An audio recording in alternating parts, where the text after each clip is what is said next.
Irgendwer hat Wingardium Leviosa auf dem angewendet. Wer war Wifi? Bist du da irgendwo? Also, das war aber danke, dass du nicht so viel lassen hast. Danke für deine Unterstützung. Freut mich. Sehr gut.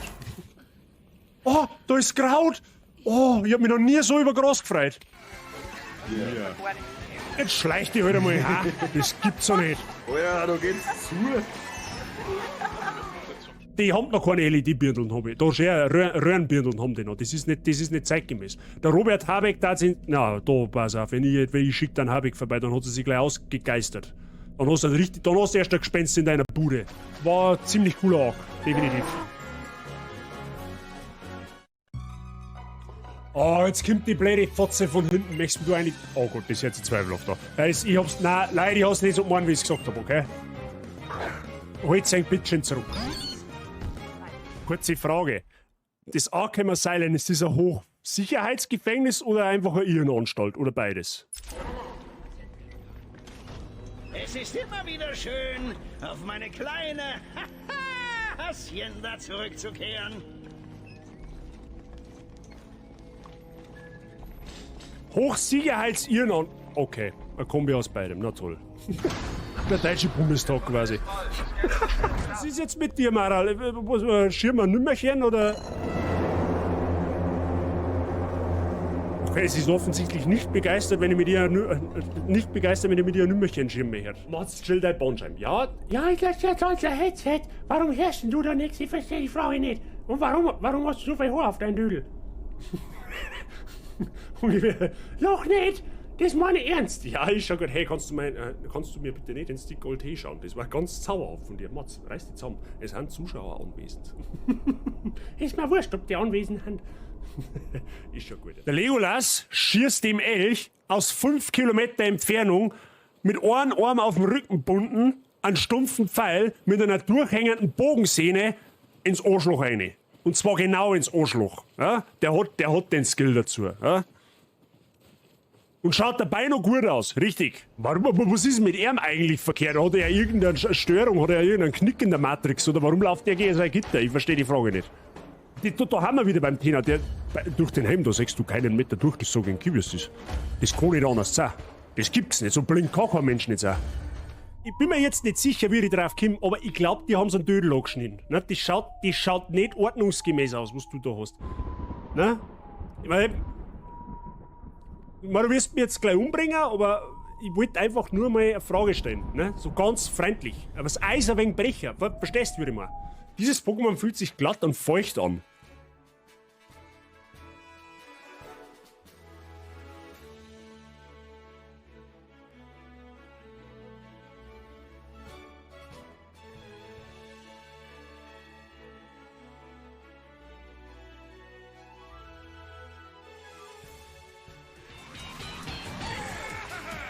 Ja, seh!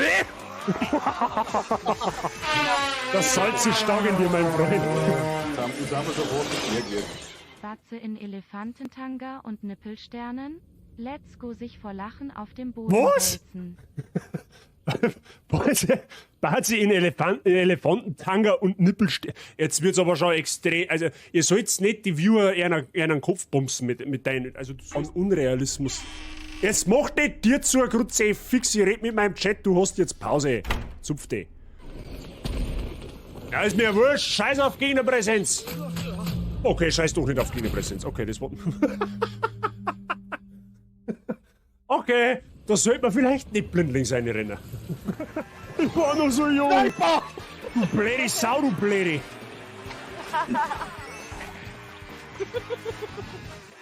Die ist zwar von den Stats her ein bisschen schwächer wie die, wo wir gerade gehabt haben, aber die schaut halt dafür auch um 5 Punkte besser aus, gell? Also da kannst du jetzt wirklich gar nichts sagen. Ich mag das nicht mehr. Mehr Fashion ist mehr gut. Scheiß auf Stats, Hauptsache man schaut geil aus. Ist die oberste Devise in einem Soulspiel. Es ist erwiesen, dass du automatisch schlechter spielst, wenn du scheiße ausschaust. Geht da was? Grüß Gott benannt.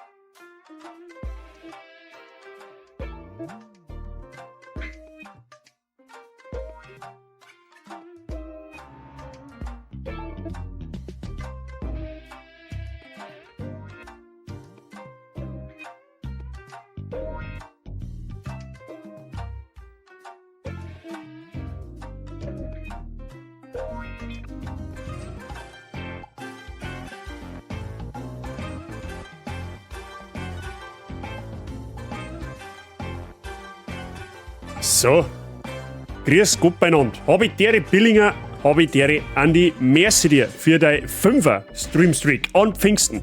Das ist zauberhaft. Grüß Gott beieinander. Wie geht's euch? Schöne Pfingsten, Enk. Hätte ich eigentlich gestern auch schon sagen können, aber gestern habe ich irgendwie gar nicht bedacht, dass Pfingstsonntag ist. Aber mei, es hilft ja nicht. Grüß Gott beieinander. Wie geht's, Enk? Alles flauschig. Haben wir mir eventuell Bock auf einen intensen Nuzlocke-Stream? Wie schauen wir da aus? Ist das im Bereich des Möglichen, dass wir mir Bock auf Pokémon haben? Also ich habe jetzt mit den Sätzen eigentlich festgestellt, ich habe jetzt einen 3er-Stream-Streak. Ich war Samstag live, ich war gestern live und ich bin heute live. Das glaube ich habe ich schon lange nicht mehr gehabt. Dass ich an 3 aufeinanderfolgenden Tagen live bin.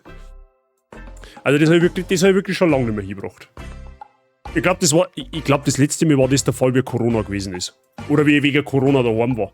Da wo sie mich unberechtigterweise in Quarantäne geschoben haben. Da glaube ich, da bin ich mal 3 oder 4 Tage am Stück live gewesen. Weil, was hätte ich denn sonst da?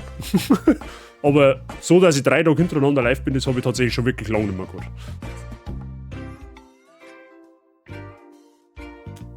Ja, soweit als flauschig und bei dir? Andi, das hört man gern. Du, ich kann nicht klagen. War jetzt gerade noch mit meinem Schwiegerpapa und meiner Freundin ein bisschen unterwegs. Und ja, werde heute Abend auch ein bisschen Zeit mit der Frau Bazi verbringen. Eventuell, ich muss mal schauen, wie wir nachher gelaunt sind.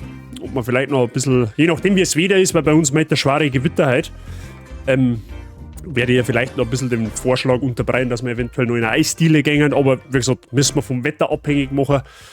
Aber ansonsten kann ich nicht klagen. Also bei mir alles soweit flauschig. Ohne Scheiß, jetzt an so einem Tag wie heute. Aktuell brennt es ja draußen noch richtig runter. Also wir haben jetzt, glaube ich, also der PC sagt, wir haben 24 Grad, das geht sich etwa hin.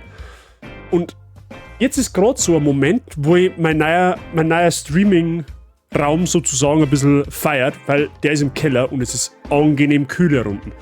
Das ist der Vorteil von dem Setup oder von der Station da im Sommer.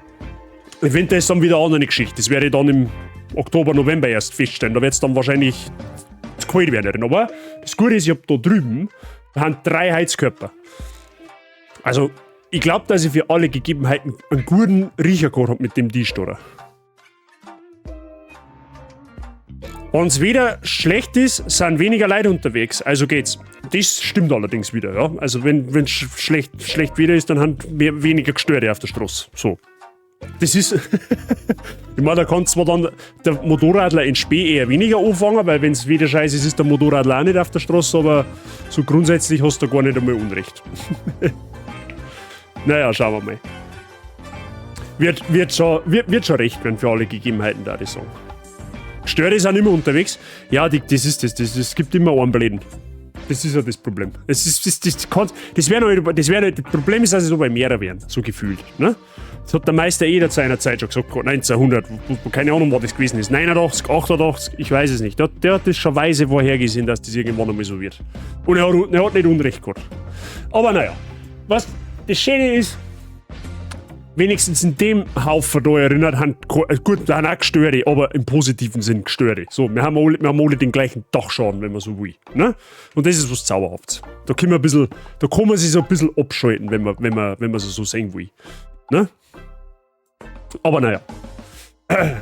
Leute, was jetzt war gestern beim Andi, beim Andi bin ich mir gerade ziemlich sicher, dass du bei Bloodborne gestern dabei warst. Beim Billinger meine, den hab ich, glaube ich, aus dem Augenwinkel vom Raid her, vom Vibe aus noch gelesen, dass er dabei war. Aber Bloodborne gestern war schon zauberhaft, muss ich schon sagen. Da freue ich mich direkt schon wieder auf Mittwoch.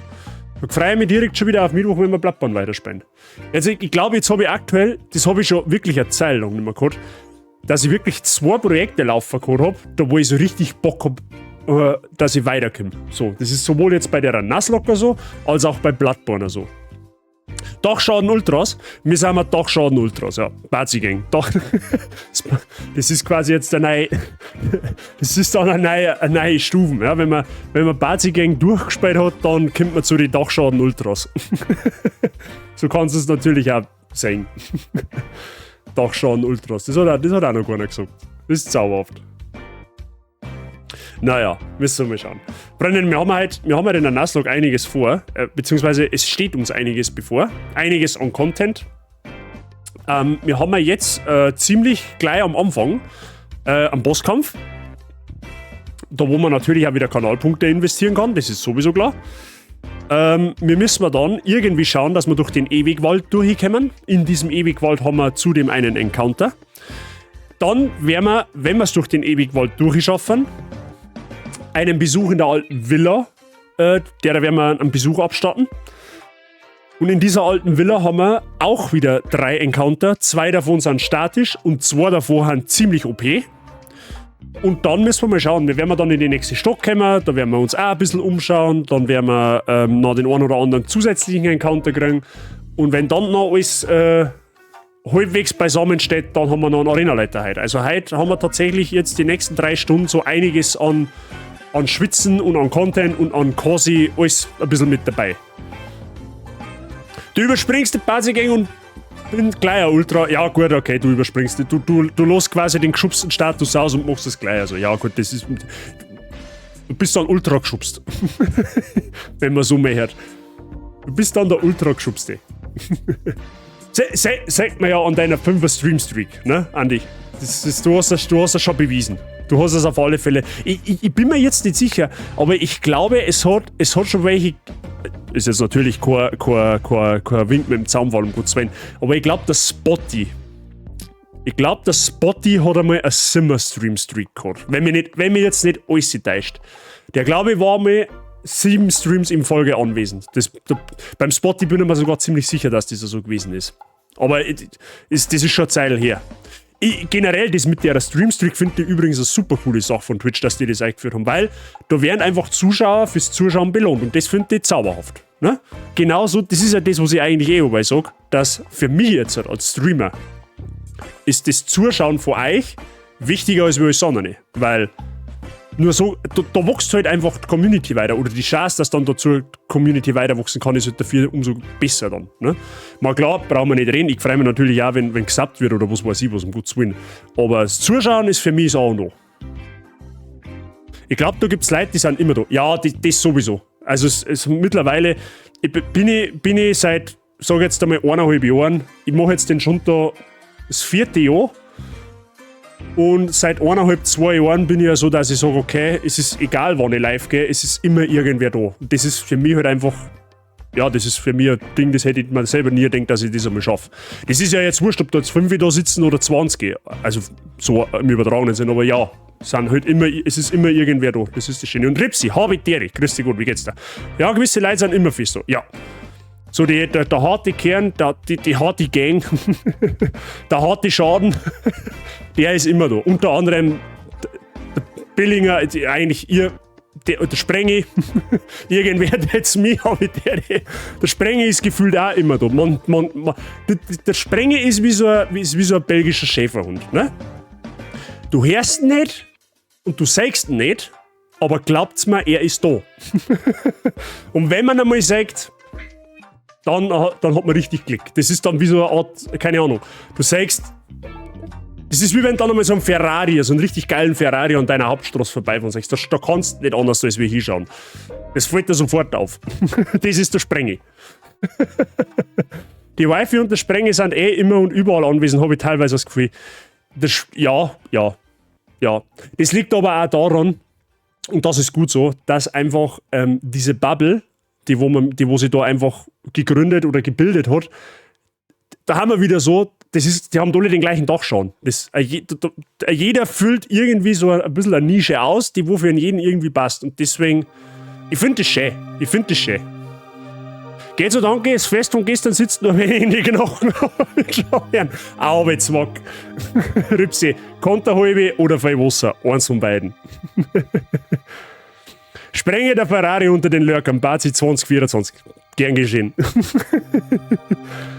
Ich hab mir gedacht, du sagst, der Sprenge ist wie ein Schorz, der sich nicht verzieht. Das hast jetzt du gesagt. das hast jetzt du gesagt.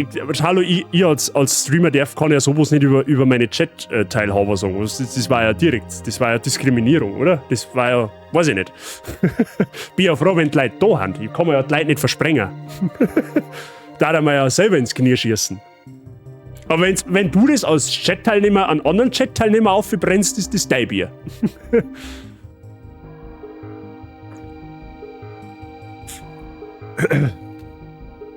Nein, aber so, wie gesagt, ich hab gestern, ich weiß nicht, wer es mitgekriegt hat, aber die Jassi hat gestern halt einmal so im Chat angemerkt, dass sie es brutal feiern hat, wenn ich halt auf YouTube Videos oder halt Guides mache, wie zum Beispiel so Souls-Spiele. Und ja, und dann habe halt ich halt drauf gesagt, und nur um das Thema abzurunden, ich bin ja so mit der Situation auf Twitch mehr als zufrieden. Also ich habe für mich selber mehr erreicht, als ich das jemals gedacht habe. Da haben natürlich, das ist nicht nur mein Verdienst, das ist halt euer Verdienst. Die Leute, die halt da sind, die es nach wie vor nach 4 Jahren immer noch cool finden oder halt schön finden, dass ich das mache. Und ich brauche das auf YouTube eigentlich nicht. Mein Wortkanal auf YouTube, das ist eigentlich ein Archiv. So. Ich lade die Worte einfach hoch. Und wer es dann nachträglich anschauen will, der kann sich freuen, dass halt etwas da ist. Aber ich für mich selber, ich bin einfach glücklich, so wie es auf Twitch gelaufen ist und wie es immer nur läuft. Und ja, natürlich freut es mich, wenn die Leute hängen bleiben und neue Leute dazukommen. Aber so alles in allem kann ich mich absolut nicht beschweren. Ich bin froh, dass die Leute da sind. Ich freue mich jetzt mal, wenn die Leute im Chat schreiben, dass und sich bemerkbar machen. Und ja, für mich ist das Höchste eigentlich so. Wie gesagt, Name, nicht, dass mir einer falsch versteht. Natürlich freut es mich, wenn mir einer einen Sub schenkt oder abonniert oder resubbt oder Bits wirft oder was weiß ich was, weil das war gelungen, wenn ich das sagen darf, dass es mir nicht gefreut hat. Da darf jeder ins Gesicht legen, so ehrlich bin ich halt. Aber wie gesagt, das A und O ist für mich einfach, dass die Leute da sind und zuschauen. Und halt ein bisschen am Geschehen teilnehmen. So wie eben jetzt bei der Nuzlocke. Das ist für mich einfach, ja, Twitch durchgespielt. Ich glaube, er weiß, wie es dann gemeint ist. Ja, bei uns ist ja keiner so leicht auf den Zehen zum Treten, sage ich mal. Und ich habe einen großen Zehen. Muss man auch dazu sagen, mit 1,96 m. Mein Zehen ist gefühlt größer wie der Rest vom Fuß. Aber gut. Freunde, ich werde halt ungefähr live sein bis um 5, halb 6. Also ich schaue, dass ich 3 Stunden Content wieder zusammenbringe. Das sollte man aber eigentlich hinbringen. Und in den 3 Stunden werden wir, wie schon gesagt, halt einiges erleben und einiges durchmachen müssen. Und deswegen da ich sagen, fangen wir langsam einmal mit dem Spiel an. Ich werde das heute alles ein bisschen selber managen, weil der Sei, der hat sich für die ganze Woche abgemeldet, der ist in der Schweiz. Und aktuell zeige ich noch keinen anderen Mod nicht, der wo da ist. Deswegen werde ich heute die Vorhersagen ein bisschen selber managen, sofern kein Mod nicht zubekommt heute. Deswegen denkt sich da nichts, wenn es sich ein bisschen verzögert. Aber wir werden jetzt, wie schon erwähnt, relativ schnell. Oh, bleibt mein Controller noch nicht angesteckt. Scusi. Wir werden jetzt relativ schnell gleich einen Bosskampf haben. Und zwar gegen die Reißer, so heißt die auf Deutsch. Ich weiß jetzt ehrlich gesagt nicht, wie es auf Englisch heißt. Das werden wir dann rausfinden. Und da werden wir natürlich eine Vorhersage machen. Da muss ihr natürlich auch wieder Punkte investieren könnt zum Gewinnen oder Verlieren. Und ja, das wird man dann sehen, wie das für euch ausgeht. Oder für mich. Ihr habt ja im Grunde genommen nichts zum Verlieren. Auf diese.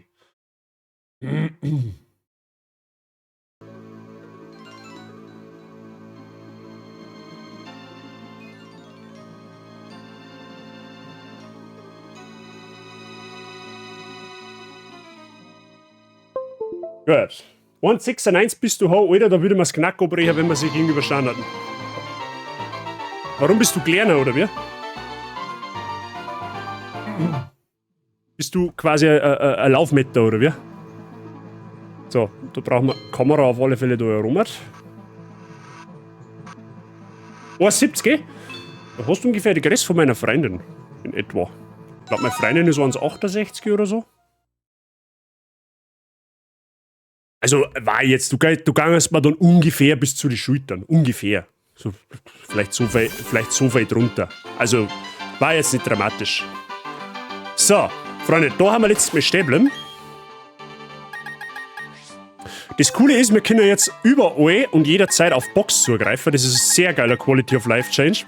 Das gibt's aber auch in die Originaler tatsächlich. So, ich habe Ihnen gesagt, wir haben jetzt gleich einen Bosskampf. Und, aber du, kaum, das ist jetzt ein Bilderbuchmoment. Kaum geht's drum, gleich in einen Bosskampf zu gehen, ist der Mr. Price, der letztes Mal 32.000 Kanalpunkte angestaubt hat am Start. Mr. Price habe ich dir und mehr für die 15er Stream-Serie. Okay, jetzt haben wir einen absolut neuen Rekord. Wir haben vorher gerade drüber geredet, dass der Spotty schon mal einen Simmer-Stream-Streak zusammengebracht hat, aber eine 15er Stream-Streak, das hat noch keiner zusammengebracht. Mr. Price, vielen lieben herzlichen Dank für deinen stetigen Zuschauersupport. Vielen Dank und gönn dir die 450 Kanalpunkte. Dankeschön. Dann absolut verdient. So, wir haben letztes Mal ein paar neue Encounter gekriegt. Unter anderem Samurzel, das ist jetzt der Eichelkönig. Dann haben wir einen Turbo, das haben wir letztes Mal gefangen. Dann haben wir ein weibliches Wadribier gekriegt, das ist gut für uns. Und ja, das Rollkommando haben wir gekriegt. Wir haben ein Hydra, das ist sehr, sehr gut. Und wir haben uns letztes Mal nach Tara gemacht. Leider Gottes haben wir leider schon 2 Verluste hinnehmen müssen beim ersten Arena-Leiter. Der hier, der tut mir unfassbar stark weh. Weil das ein unfassbar starkes Pokémon war und das ist leider hops gegangen. Das tut mir jetzt nach wie vor, der Stachel sitzt immer noch. Ich habe schon einen Teil davon ausgezogen, aber das letzte Spitzel, das sitzt da in der Anspacker. Aber wir werden drüber hinwegkommen. Genau, ansonsten sind wir eigentlich so weit, so gut aufgestellt. Und ja, jetzt werde ich mal schnell kurz eine Vorhersage machen. Oder eine Prediction. Und zwar. Ja, machen wir es wieder so. Wir versterben beim nächsten Bosskampf. Da habt ihr jetzt 5 Minuten gemütlich Zeit. 0, 1, 2, 3, 4, 5 oder Wipe. Vorhersage starten. Könnt schauen wir enkele Punkte langsam aber sicher investieren. Dabei werden wir mal ganz kurz aus dem Spreadsheet anschauen, was denn der ungefähr oder die ungefähr einsetzen wird. Damit nichts passiert.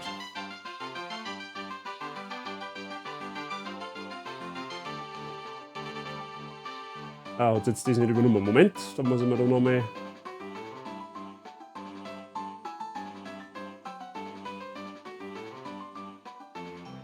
Moment, mal schnell gucken.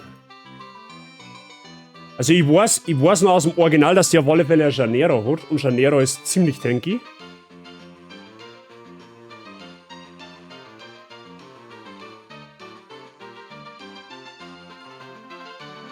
Stellen wir noch mal eine Kopie. Dauert jetzt ein bisschen. Dabei kann ich ja da schon mal anfangen, mal alles einmal so grob auszusortieren.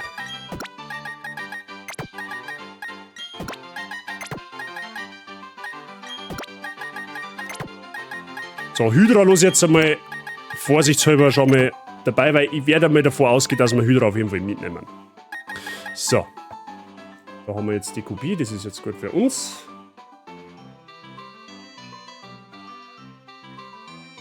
Hey, warum macht er denn das jetzt nicht auf? Bin ich jetzt behindert oder was?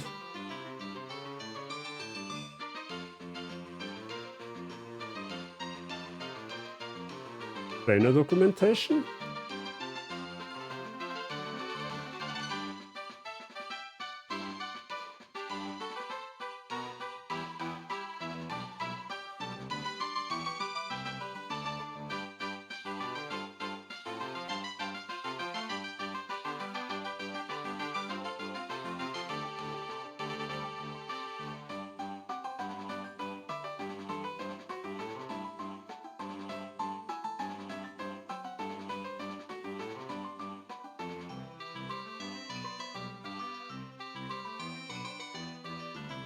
Moment, bin gleich bei euch. Aber irgendwie funktioniert das gerade nicht.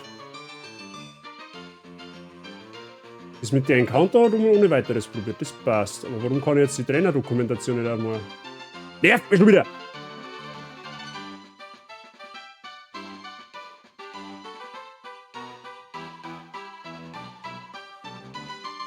Ja, keine Ahnung, das geht irgendwie nicht. Dann muss ohne Dokumentation gehen, dann hilft's ja nicht.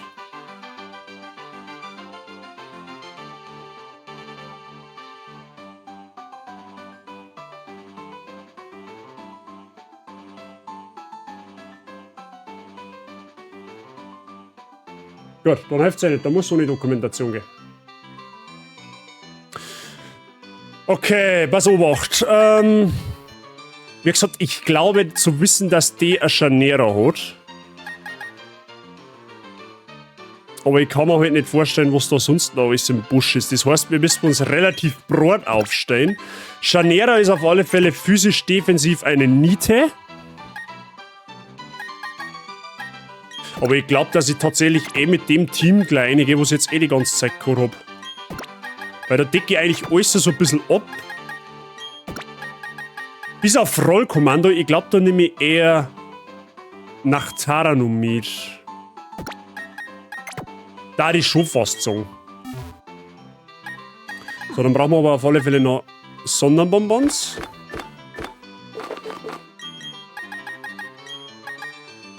Vier Stück.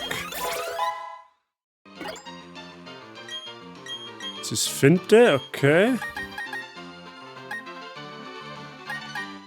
Ja gut, das können wir aber sparen. Konfusstrahl sparen wir uns auch. Okay, dann brauchen wir noch ein Item. Haben wir jetzt aber leider nichts dabei, was uns jetzt irgendwie... Ah, Quickclaw vielleicht, ja, das kann sinnvoll sein. Okay. Ja gut, keine Ahnung. Werden wir schon irgendwie schaffen. Ich hoffe jetzt einmal, ihr habt die Punkte entsprechend investiert. Kalt haben wir ja.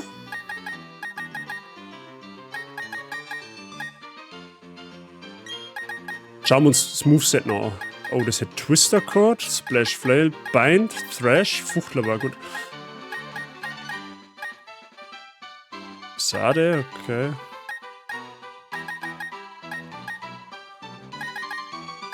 Okay, da haben wir jetzt nichts, was uns jetzt irgendwie helfen hat. Wie schaut's da aus? Bella Dance, was ist das? The user covers the target's body with a massive down that harshly lowers its attack stats, okay. Rotzer. Da ist jetzt auch nicht irgendetwas dabei, was wir bereit hatten.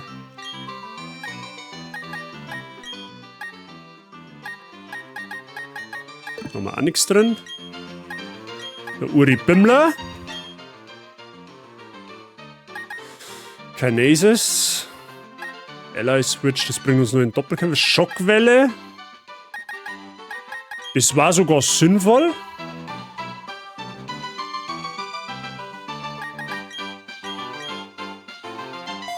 Haben wir ein bisschen Coverage mit drin. Na gut, das hätten wir zwar auch als TM gehabt, aber...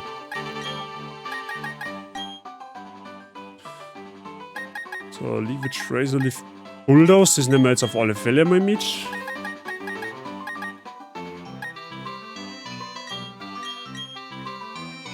Verringert den Speedwert vom Gegner. Können wir auf jeden Fall auch mal brauchen als Coverage. Haben wir da sonst noch irgendetwas?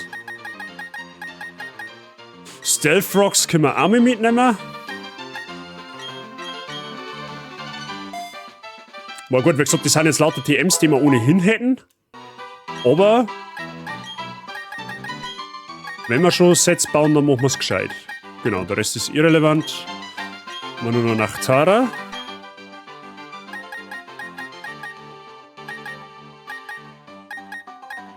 Foulplay, das ist richtig gut, weil das, je höher der Attack-Stat vom Gegner, umso stärker wird der Angriff.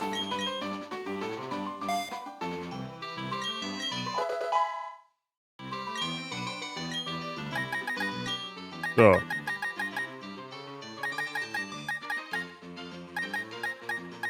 Ungefähr jedes Pokémon einmal Fassade gelernt hätte. Gut. Freunde der Sonne, dann gehen wir rein. So. Servus, Cheryl heißt es auf Englisch. Servus, mein Name ist Cheryl und du bist der Bazi. Okay. Du bist der starke Trainer. Sorry, dass ich jetzt so plötzlich bin, aber kann die mal schnell kurz deine Stärke testen. So, du kommst quasi gar nicht aus. Du musst den Kampf machen. Die hat 4 Pokémon. Driftlon.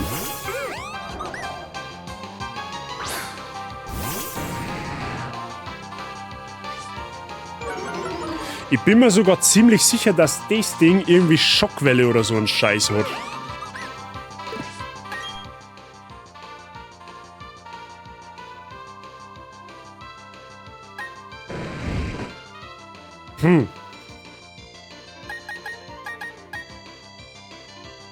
Safety Play war, glaube ich, rausgeht zu Luna und Snarlen, weil ich bin mir jetzt nicht sicher, ob Hydra mit Biss das Ding killt. Die kann aber auch mal vorsichtshalber bouncen tatsächlich, aber das geht halt wahrscheinlich auch in Tosen. Es war halt blöde, wenn das Ding... Gut, aber selbst wenn es Schockwelle hat, ich bin 3 Level her und es ist kein Stab-Move. Das Problem ist nur, wenn es Donnerblitz ist.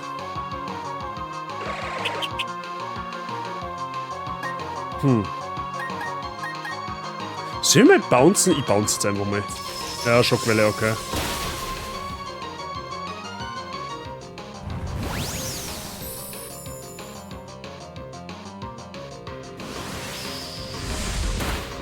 Okay.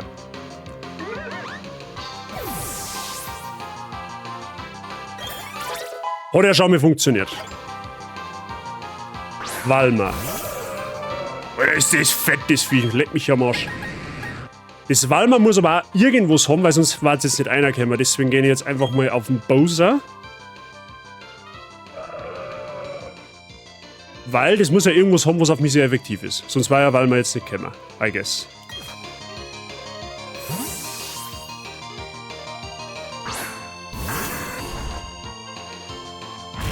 Felsgrab, okay.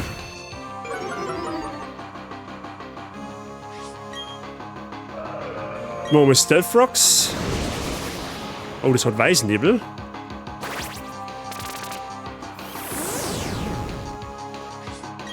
Dann machen wir Bulldoze.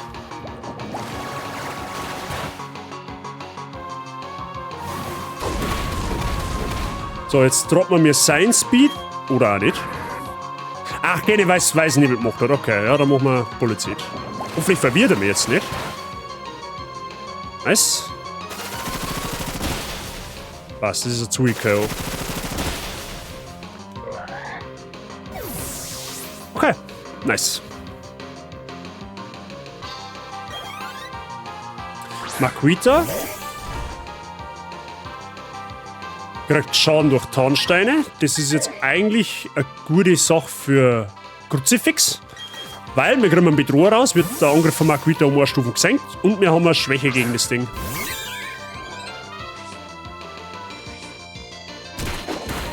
Breakout, ah gut, durch Weißnebel ist natürlich der Bedroher wirkungslos. Aber das ist ein easy KO. Und jetzt eigentlich nur noch das Scharnierer über.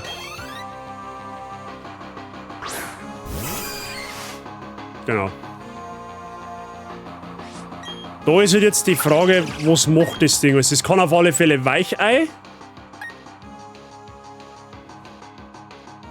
Wahrscheinlich Schallwelle. Eventuell Geowurf. Geowurf war aber ein bisschen doof.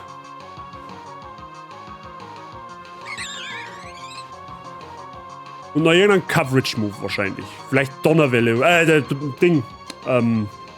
Schockwelle oder Donnerblitz. Oder Eisstrahl. Das kann jetzt quasi gefühlt alles sein.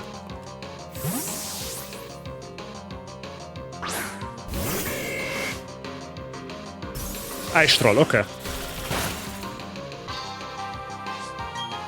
Gut. Bei Scharnierer ist so, Scharnierer ist, was spezielle Verteidigung angeht, eine absolute Burg. Das ist richtig tanky, das Viech. Aber die physische Verteidigung, die ist absoluter Much. Im Vergleich.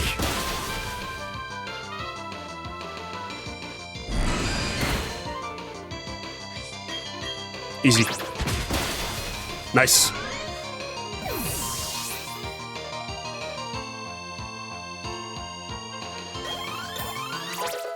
Und es gibt einen Haufen Erfahrungspunkte, das Viech.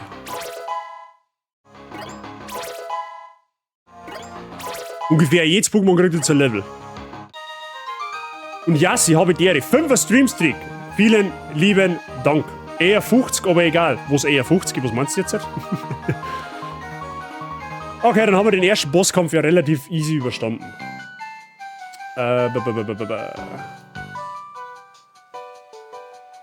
So. Das ist Deathless gelaufen. Das ist gut. GZ an alle, die für Deathless gestimmt haben. Gut. 50 Streams geschaut. Ja, das kann natürlich auch möglich sein. Und das umso mehr. Big Merci. Danke dir. Und schön, dass du so bist. Wie geht's dir? Her mit dem Pulse Price hat schon wieder angestaubt. Gut. Das Ding ist, nachdem wir mir jetzt. Hallo, kann ich das Ding einmal anschmerzen? Okay. Wir tun uns jetzt mit der da zusammen. Das Positive ist, Dreißer heilt uns nach jedem Kampf. Das Negative ist, alles, was jetzt passiert, ist ein Doppelkampf, solange die mit uns beieinander ist. Das heißt, ich hole mir den Encounter da drin erst dann, wenn wir wieder allein unterwegs sind, weil es kann uns passieren, dass Dreißer uns einfach unseren Encounter killt und das wollen wir nicht. Gut, geht's mir gerade Demon Slayer geschaut. Wie geht's? Oh, Demon Slayer? Sollte man auch irgendwann einmal anfangen. Ich müsste jetzt aber erst einmal wieder anfangen, One Piece noch zu schauen. Ich glaube, da bin jetzt 3 Folgen überfällig. Aber mir geht's soweit gut. War jetzt vorher schon mit Frau Bazi und meinem Schwiegerpaar unterwegs. Und jetzt machen wir Streamy bis um 5, halb 6. Und dann schauen wir mal, was der Tag noch so bringt. So, der Felsen da, wenn wir jetzt ein Evoli hätten, könnte man es dort zu Volipurba weiterentwickeln. Aber da wir ja schon eine Luna haben, ist das quasi für uns irrelevant. So, aber damit kann man die Doppelkämpfe auch umgehen, dass Einzelkämpfe haben. Also da kann man direkt vorbeirennen. Natürlich umso besser. Neue Folgen haben da rausgekommen, okay. Wie viele Staffeln gibt es da jetzt schon? Gut, das ist ein Käfersammler, da tue ich jetzt einmal Kruzifix wieder. Ich mache nämlich, wenn es geht, aus Doppelkämpfen Einzelkämpfe.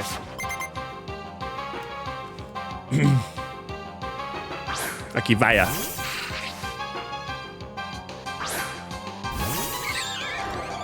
Guti.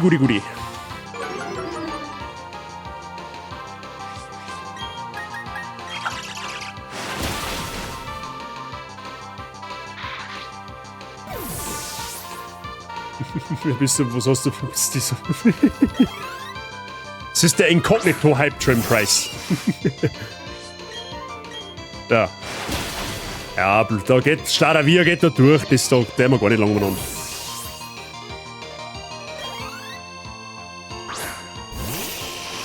Paras, okay. Easy. Blöde Sau. Gut, dass das letzte Pokémon war, oder?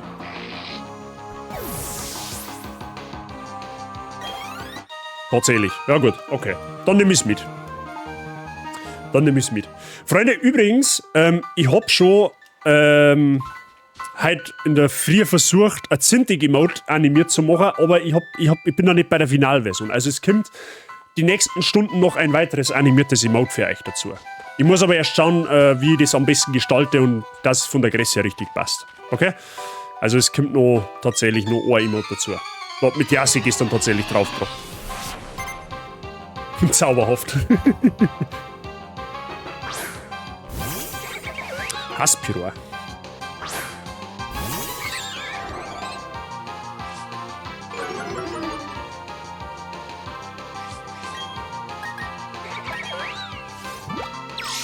Baby Doll Eyes, okay.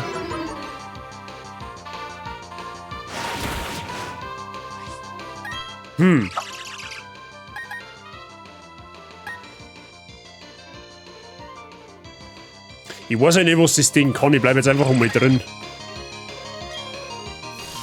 Ausdauer, ja, okay.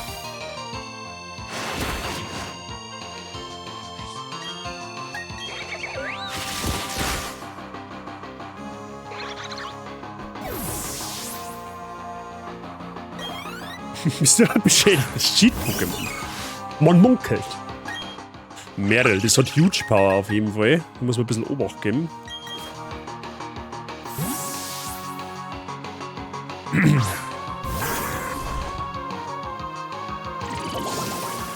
Und YBO habe ich dir, grüß dich gut. Wie geht's da? Was macht dein Magen? Ich hoffe, er ist wieder halbwegs im grünen Bereich. So. Gatling Gun Chelkarain Idis. Ich freue mich schon so stark, wenn es ein Chelterra wird. Guti. Halt die immer automatisch? Nice, die halt immer automatisch. Das ist zauberhaft. Der Void ist so geil gestaltet in dem Spiel. So, jetzt bin ich mir nicht sicher, ist Psychos oder? Ja, es hat Psychos. Es hat absolute Psychos. Ein neuer Job für Luna.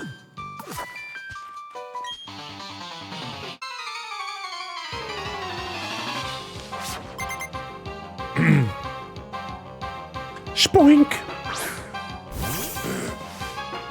Ich finde das Viech finde ich knuffig. Sein Sprungfeder-Pokémon mit seiner Perle auf dem Bimbus.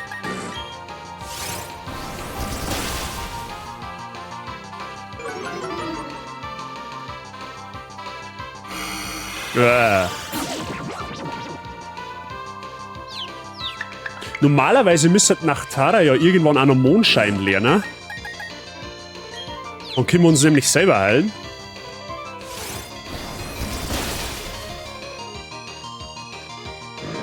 Und Nachtara ist einfach ein Feini. Das ist ein richtig cooles Pokémon. Gut, wenn das Ding jetzt natürlich nichts anderes hat wie Psycho-Attacken, dann kann es mir natürlich nichts tun, gell? Weil ich ja Unlichttyp bin. Au. Ja gut, kopflos. Das Geile an Nachtara ist, es ist so bulky, es hat sau viel KP und eine richtig starke Verteidigung.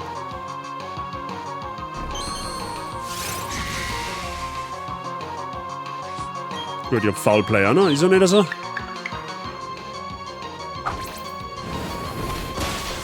Easy.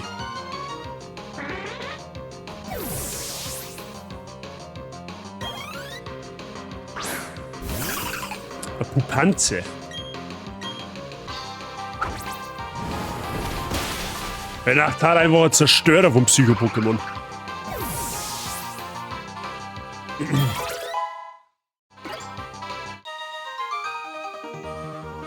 Easy. Kämen wir gut durch bisher. Aber ich will es natürlich nicht jinxen. Kann nämlich ganz schnell wieder in die andere Richtung gehen. Das hat uns ja letztens der erste Arenaleiter eindrucksvoll unter Beweis gestellt, dass das ganz gewaltig schnell, ganz gewaltig nach hinten losgeht. Flagmon! Oh, apropos. Habt ihr eigentlich... Ich hab mir was Neues bestellt, jetzt für mein Regal da hinten. Ich glaube, das habt ihr noch gar nicht gesehen. Moment, muss ich nicht sagen. Für die absoluten OGs. Weil ich habe jetzt meine Steuer rausgekriegt vom letzten Jahr, oder beziehungsweise vorher. Und dann haben wir mir gedacht, dann gönne ich mir mal wieder was für mein Regal da hinten. Und zwar habe ich mir ein Shigi-Merch gekauft. Oder ein Shigi-Plüsch. Und Glumanda und Bisasam haben wir auch noch mit dazu bestellt. Die sollten jetzt im Laufe der Woche kommen. Ja, also morgen, glaube ich. Morgen oder am Mittwoch, sagt Amazon, kommt's. Und die, weil ich halt einfach quasi mit den 3 Starter-Pokémon in die Gaming-Szene eingestiegen bin, aber mir gedacht gehabt, die passen ganz zauberhaft da hinten in das Regal rein.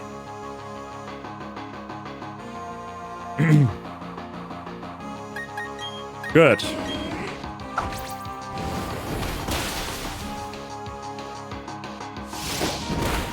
Au.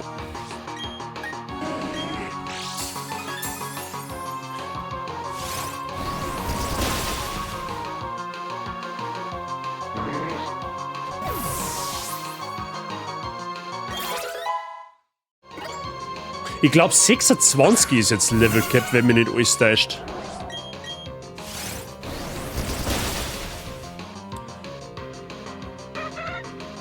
Not.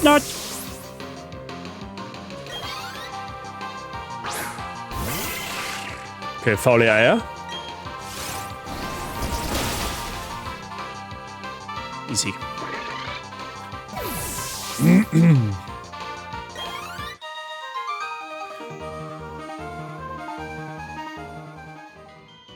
Okay. Netzball, der ist für Käfer-Pokémon ganz gut. Ah, da haben wir wieder Käfer-Pokémon.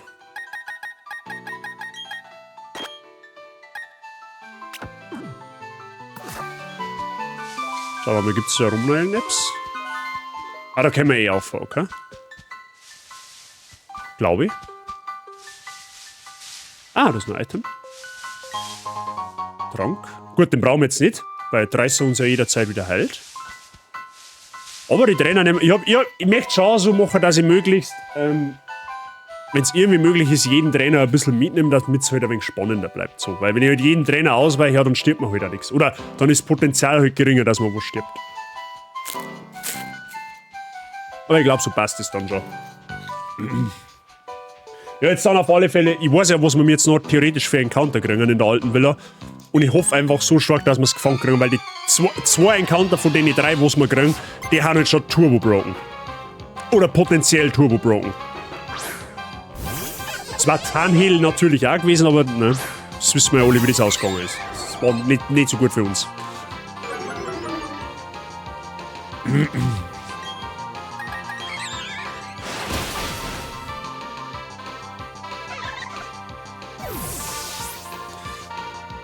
Ja.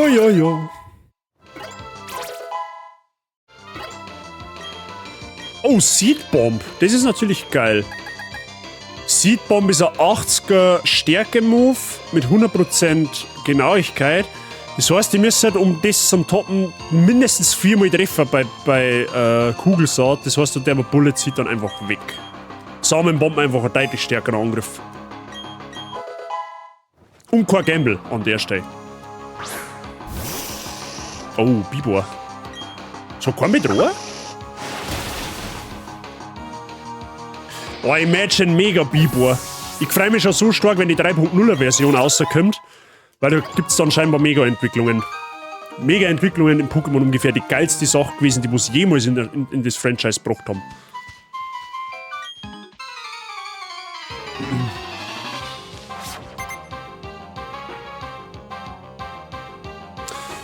Kader.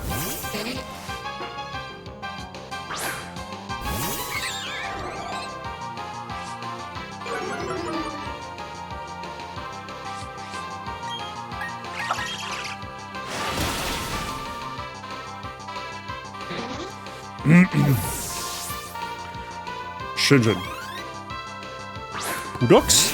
Wir haben das Gegenstück, wir haben ein Papinella. Wobei mir Pudox fast lieber gewesen war, weil Pudox tankier ist. Miracle Eye, was ist das? Wir müssen schauen, was kann das? Enables a Dark Type target to be hit by Psychic Type Attacks. This also enables an evasive target to be hit. Okay, kann das, dann kann ich quasi, wenn ich muss ja der Stes einsetzen, damit ich ein Unlicht-Pokémon mit einem Psycho... Naja, das ist wasted. Brauchen wir nicht.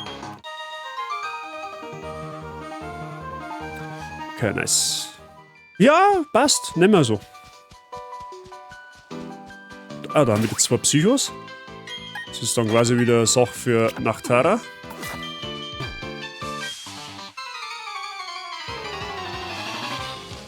Wie gesagt, der Wald war jetzt theoretisch so gestaltet, dass du die ganzen Trainerkämpfe umlaufen kannst, aber das ist ja langweilig. Ein Klingplum. Baby-Pokémon.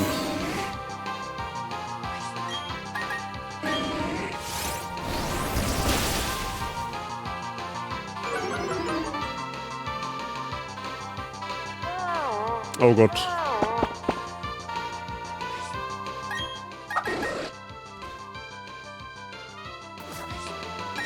Gut, selbst wenn, dann los ist mit Schlupfer, ist ja wurscht.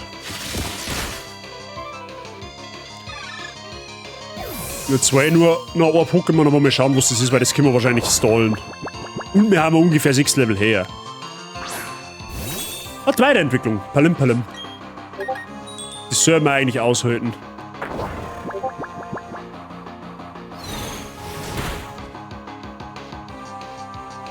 War das Bodycheck?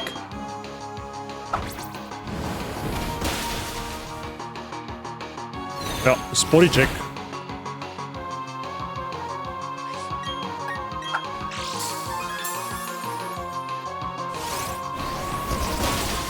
Okay, nice.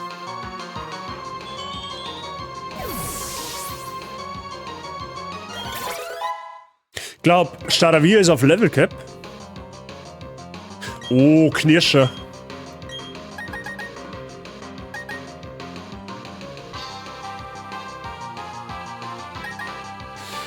Ah, das war halt grundsätzlich schon stärker, Foulplay.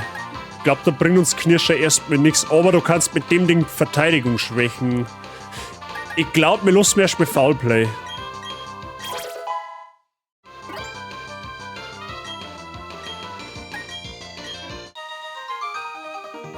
Nice.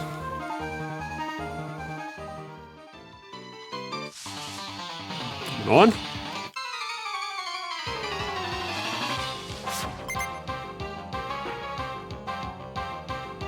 Ah, meinem Junior, das haben wir mir selber auch.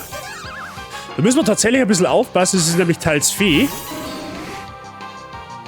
Aber ich weiß, dass das relativ wenig Angriff hat, weil es noch ein Baby-Pokémon ist. Und wir schwächen jetzt automatisch den Spezialangriff ab, das heißt, es wird nicht allzu viel passieren.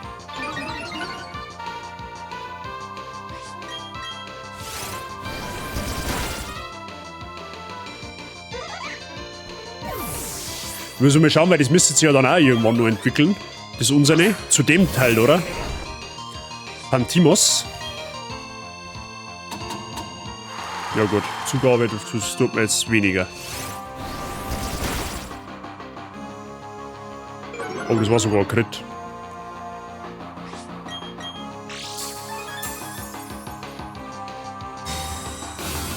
Oh, Schutzschild.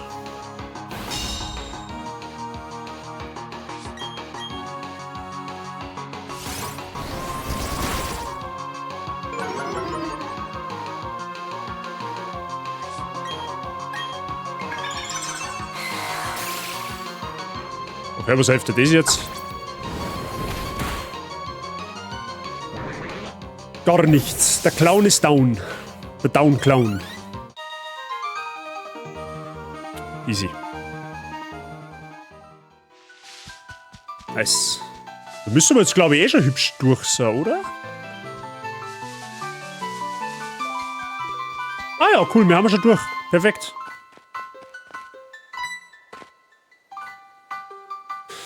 Ja, da ist der Ausgang. Ich bin so erleichtert. Endlich haben wir mir da. Ich war niemals in der Lage dazu gewesen, dass ich das allein schaffe. Danke dir, Bazi. Das ist eine kleine Anerkennung von meiner Seite. TM27, ist das Return? Das müsste eine Rückkehr sein, oder?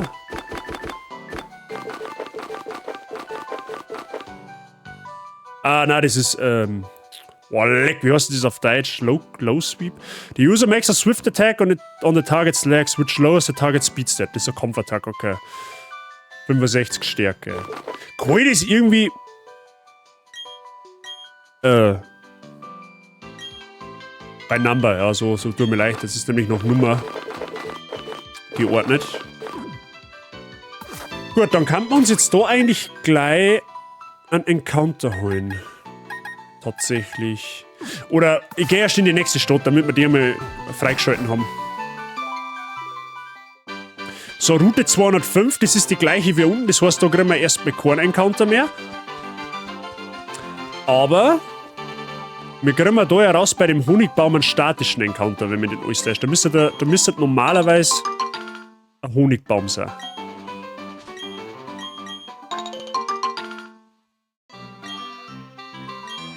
Nehmen wir aber auf alle Fälle erstmal die Bären da mit.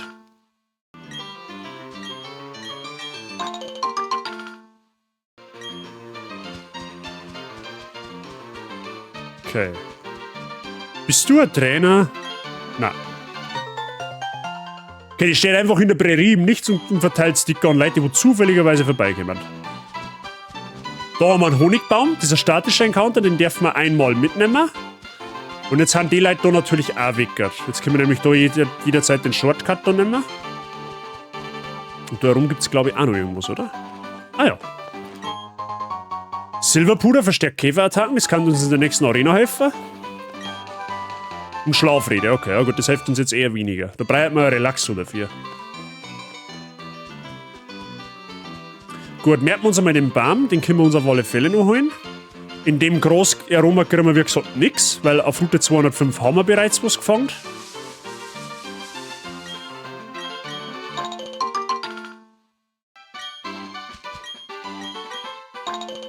Ist einfach schon viel wert, ohne Scheiß, dass wir schon ein Garados haben. Und da steht auch ein Honigbaum, sehe ich gerade. Okay, dann kriegen wir da auch noch einen statischen Encounter. Dann kriegen wir da auch noch einen einmaligen statischen Encounter. Gut, jetzt haben wir auf alle Fälle mal in der Stadt. Das ist schon mal was. Oh, was haben wir da? I'm Eevee, the best darn rancher in Sinnoh. I'm here to help you get your Pokémon in fighting shape. Do you want to fight my Nein, jetzt gerade eher nicht. Gerade eher nicht. Ich sag dir, wie es ist. Okay, du schaust so verdächtig.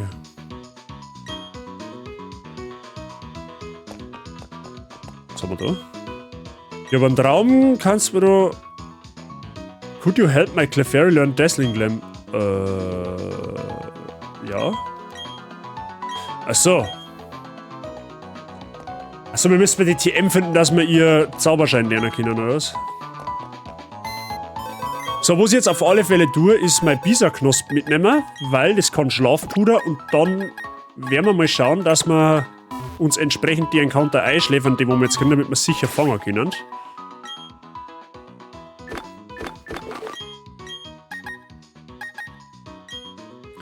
Gut, jetzt können wir es eigentlich auf 26 da, alle.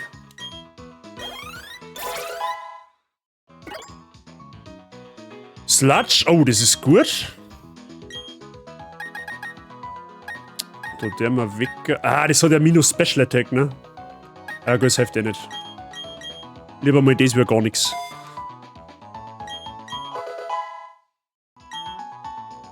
Saumenbomben, okay. Mal weg für Zauberblatt, weil ich glaube, wir haben ja physisch. Vom Wesen her. Bodycheck, das nehmen wir jetzt einmal nicht. Lockduft nehmen wir jetzt auch nicht. Oder was hat ein Bisa-Knosp nochmal für ein Wesen? Ja, minus Special Attack plus Special Defense. Guck, wir haben aber von der Special Attack ja immer nur ein wenig besser. Gut. Dann holen wir uns einmal die Encounter, die wir uns alle offen stehen. Beziehungsweise ich kaufe vorher noch Pokébälle ein. Wo ist denn da der Markt? Ist der unten? Ja, der ist unten.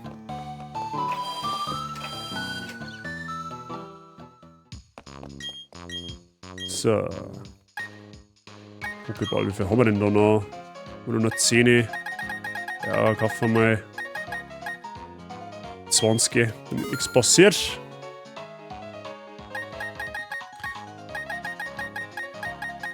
Sonst brauchen wir nichts.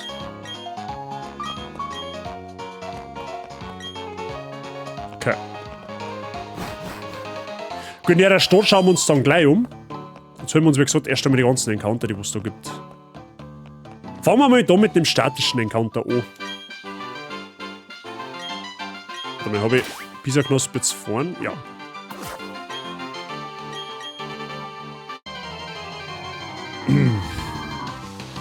Gut. Nice. Das nehmen wir. Ich glaube, noch wieder in dem Hacker teils Psycho, wenn mich nicht alles täuscht.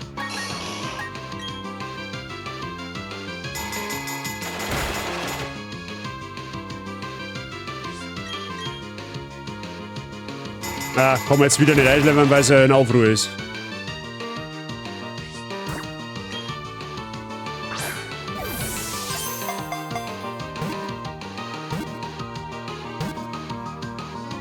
Nice. Okay, wir nennen wir denn das Hut vom Spitznamen her. Ich muss mal schauen, wie kann man... So eine Waffe, ist es männlich oder weiblich? Also weibliches, okay. Weibliches Hut. Müssen wir mal schauen, wie wir das nennen. Braucht man irgendeinen so einen Namen, der wo recht intelligent klingt.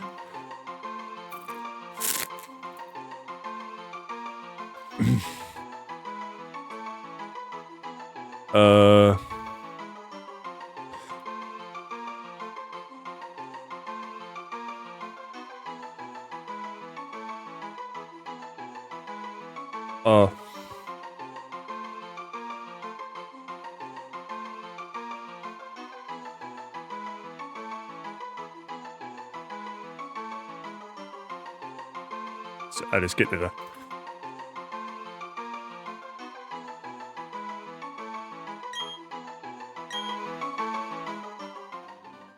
Gut. Dann haben wir da schon mal den ersten Encounter. Den statischen.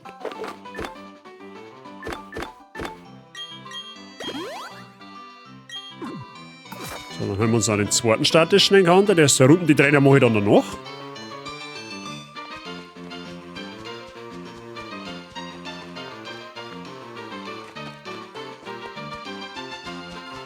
Gut, das ist gut.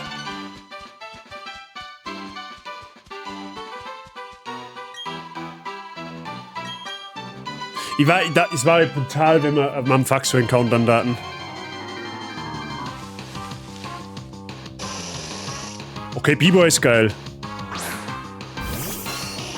Es war jetzt nur geiler, wenn es Bedroher hätte. Ah, schade, leider nicht.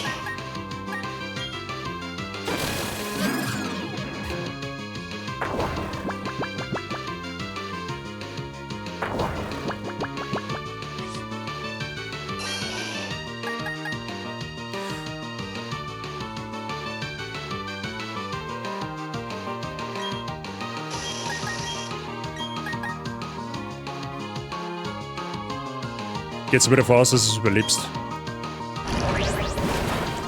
Ja, okay, easy.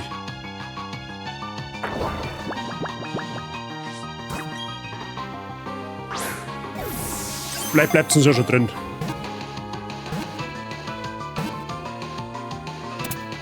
Nice. Bibo ist nice.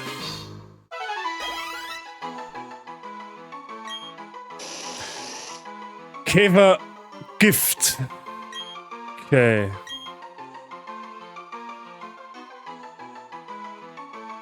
Gut.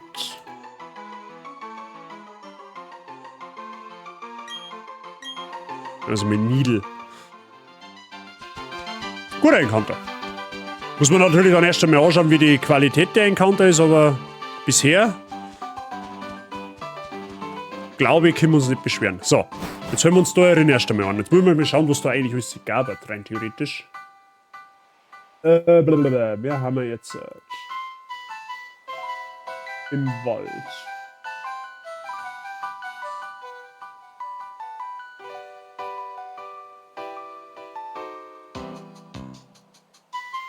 Jetzt ist auf alle Fälle mitten am Tag. Hat man ein Schwalbini gekriegt, ein Hassbüro. Bummels unten in Kader und am Paras kann man theoretisch auch kriegen. Ein Knilz kann man kriegen.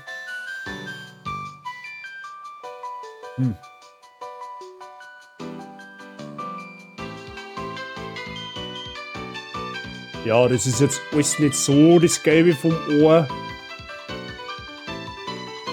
Also ist, glaube ich, egal. Gehen wir einfach ins Groß. Und dann schauen wir einfach, was uns vorkommt.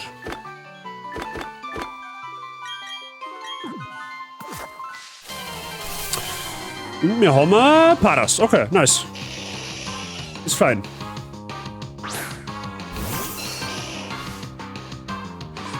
Ich glaube, das Ding kann ich gar nicht einschläfern, wenn mich nicht alles täuscht, oder? Ja, okay.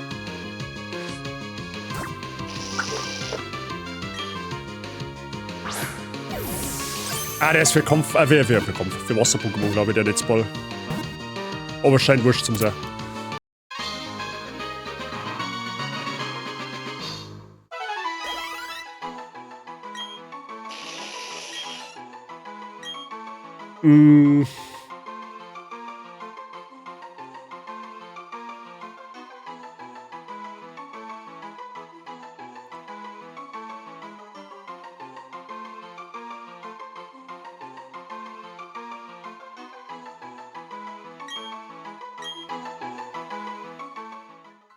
Okay. So, dann muss ich jetzt auf alle Fälle das wieder rein tun. Weil nicht, dass man... Oh, geil. Dunkelklaue, das ist stark. Weil ich möchte erst die zwei statischen Encounter da drin holen, bevor ich den normalen Encounter hole, weil eventuell können wir dann schon mal ein Dupes Claws einschließen damit. Eine in die alte Villa. Gruselig.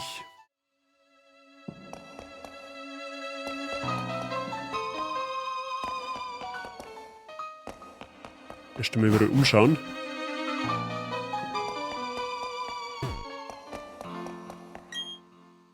der ist leer.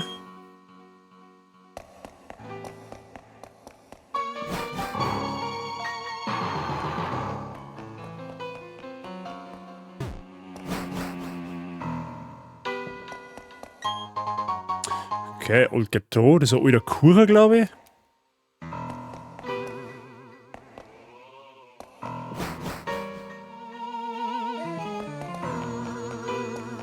Lass mal unten schauen.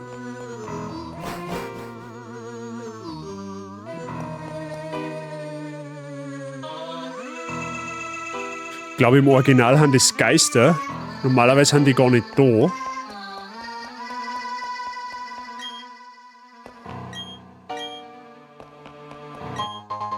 Okay, Calcium. So, machen wir mal. Okay, das ist für uns irrelevant.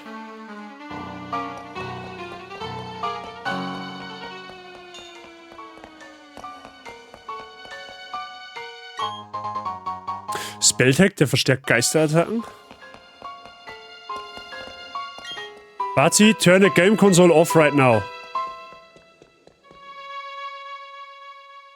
Na? Vor allem, woher weißt du meinen Namen? Steht da hinten drauf. Nix, gell?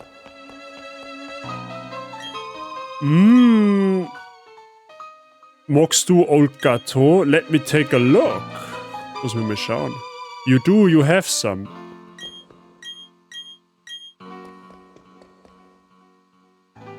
Okay.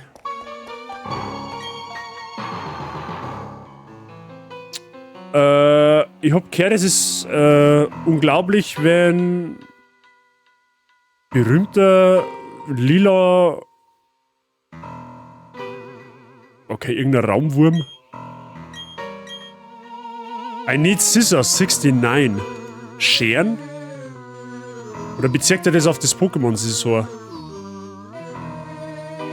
I need scissors, 69. Ein Sherox auf Level 61. Okay.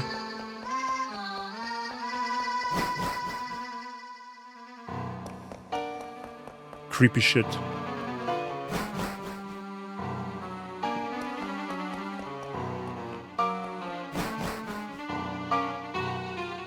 Dann nehmen wir das mal mit. Wieder Old Ghetto.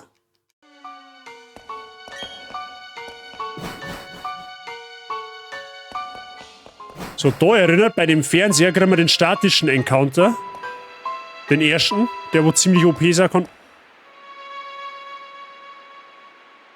Hä, hab ich dieses Item jetzt... Ich hab doch jetzt gerade das Item aufgeklappt, oder?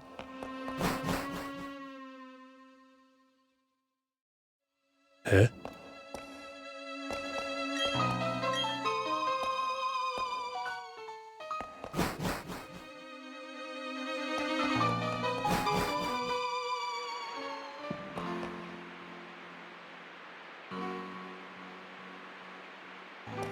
Okay.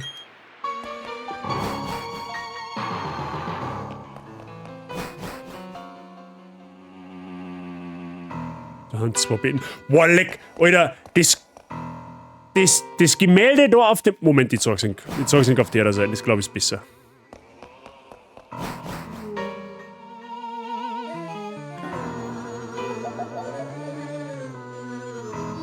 Boah, Alter, warum baut man sowas in der Pokémon-Spiel, ey? Die Augen, die wo du aus dem Gemälde auserleichen, ist auch ein statischer Encounter. Oh, das schaut richtig creepy aus für ein Pokémon-Spiel, ohne Witz.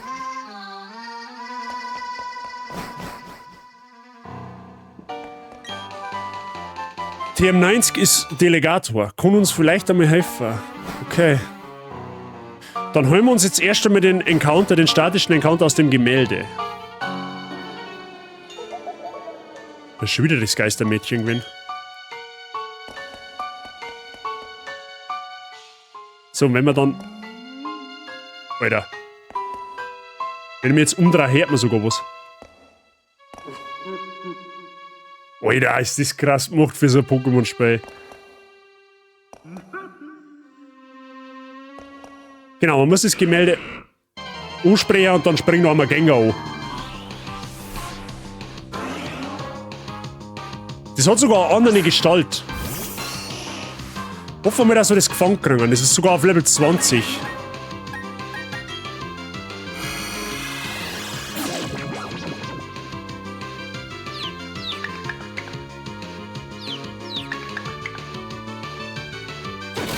Nice.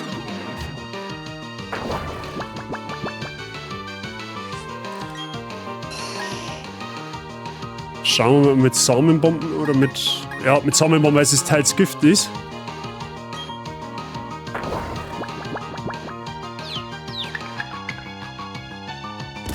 Oh.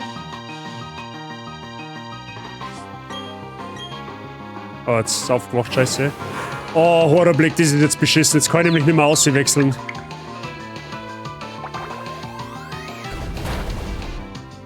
Okay.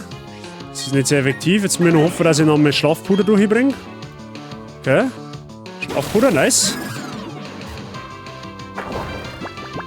Ja, ein Samenbomben überlebt er, aber nur wenn ich nicht kritte. Der Finsterball war jetzt wichtig, den probiere ich jetzt auch gleich mal. Wir haben einen dunklen Ort. Oh, das war gut. Oh, das war gut. Nice. Gengar wird uns helfen.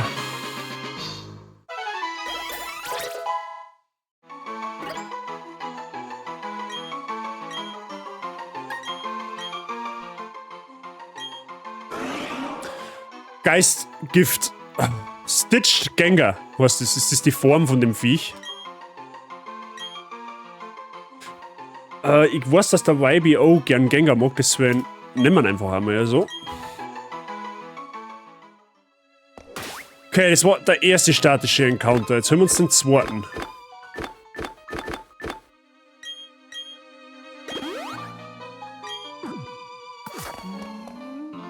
Man kann sich da immer wieder jetzt ein Gengar fangen, das tun wir aber natürlich nicht, weil wir haben ja im Regelset verankert, dass man nur einmal je einen also quasi immer nur einen statischen Encounter benutzen kann.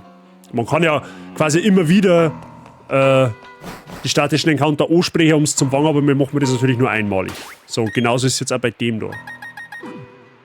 Das Pokémon wird auch wichtig für uns. In dem Fernseher, es scheint ein Pokémon drin zu sein. Und das Pokémon schaut aus, wie wenn es rauskäme.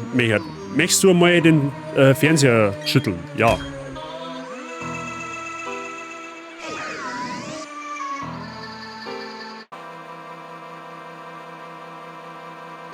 Der zweite statische Encounter, genauso OP. Rotom.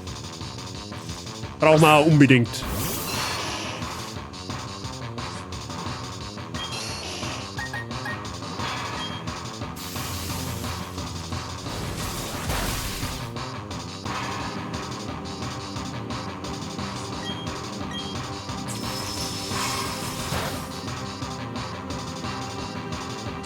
Aber wenn Schlafpuder nicht so eine miese Trefferrange hätte.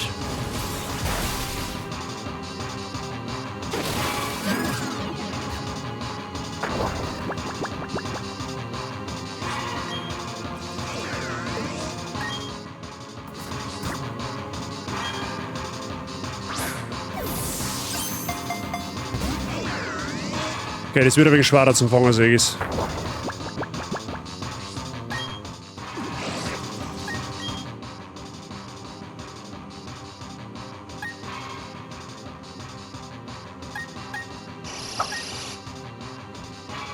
Es ist ein Geist-Pokémon auf jeden Fall. Geist Elektro.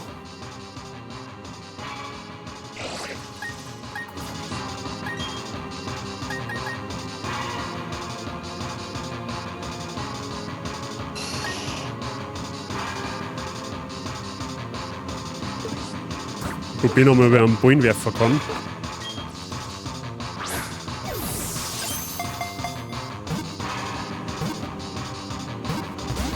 Ah, schade. Okay, Doppelteam. Jetzt trieb ich quasi das Rotom definitiv nicht mehr. Mit Schlafpuder.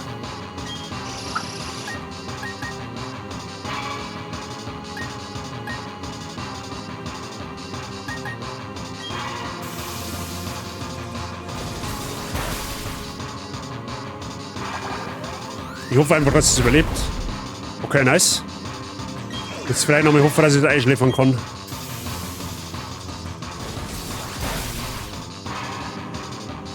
Nice.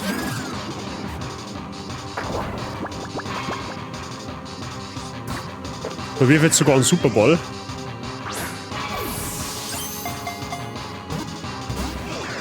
Okay.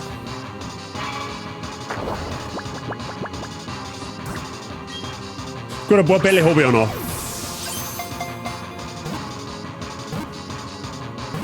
Okay, die dumm. Nice.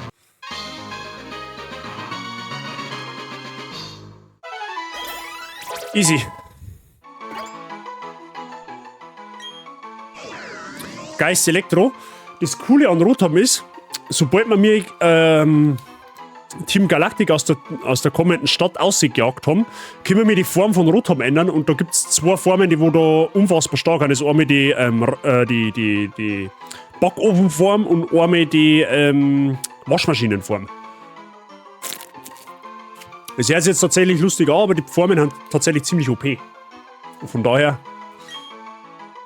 bin ich ganz froh, dass wir das gefangen gekriegt haben. Und das werde ich so nennen wie damals bei Renegade Platinum, nämlich Riddler.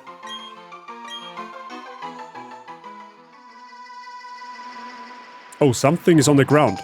Das ist der Geheimschlüssel, den kriegst du normalerweise, der ist damals, glaube ich, im Platin per Eventverteilung verteilt worden. Und den brauchst du eben, damit du in dem Plasma-Versteck, in Galaktik-Versteck den Raum finden kannst. Da, wo du Rotom dann quasi mit der Form verändern kannst. So, jetzt haben wir noch einen Encounter in der Villa drin und das ist der normale Encounter. Und da wir jetzt einen Gengar haben, klauselt man quasi durch die Species und Cubes Close. Asozial. Nebulak aus, weil ich weiß, dass da drinnen Nebulak erscheinen kann. Und jetzt kriegen wir halt dafür irgendeinen anderen Encounter. Und schauen wir jetzt mal, was wir da kriegen. Der unheimlichen Burg.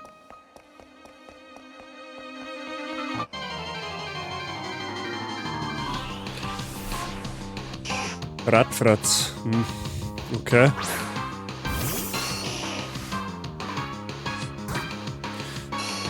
I mean, wenn's Guts hat, also Adrenalin, dann war's ganz okay.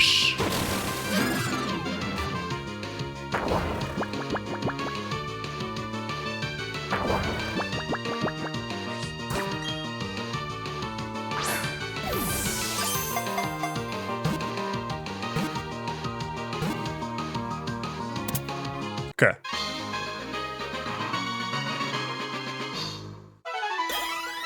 Jetzt war's halt nochmal, wie hat der Meister von den Turtles nochmal geheißen? Ich will jetzt direkt schnell schauen, dass ich selber nicht mehr weiß.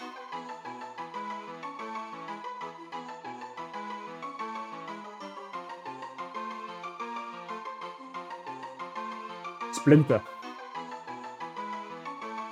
Ja, nehmen wir Splinter.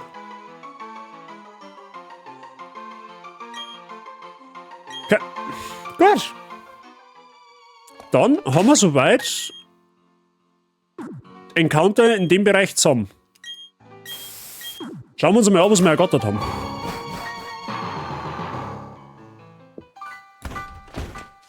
Zwei gute TMs, zwei gute Pokémon auf jeden Fall. Wie gut Radfratz oder Radikal, dann wird das, müssen wir dann sehen.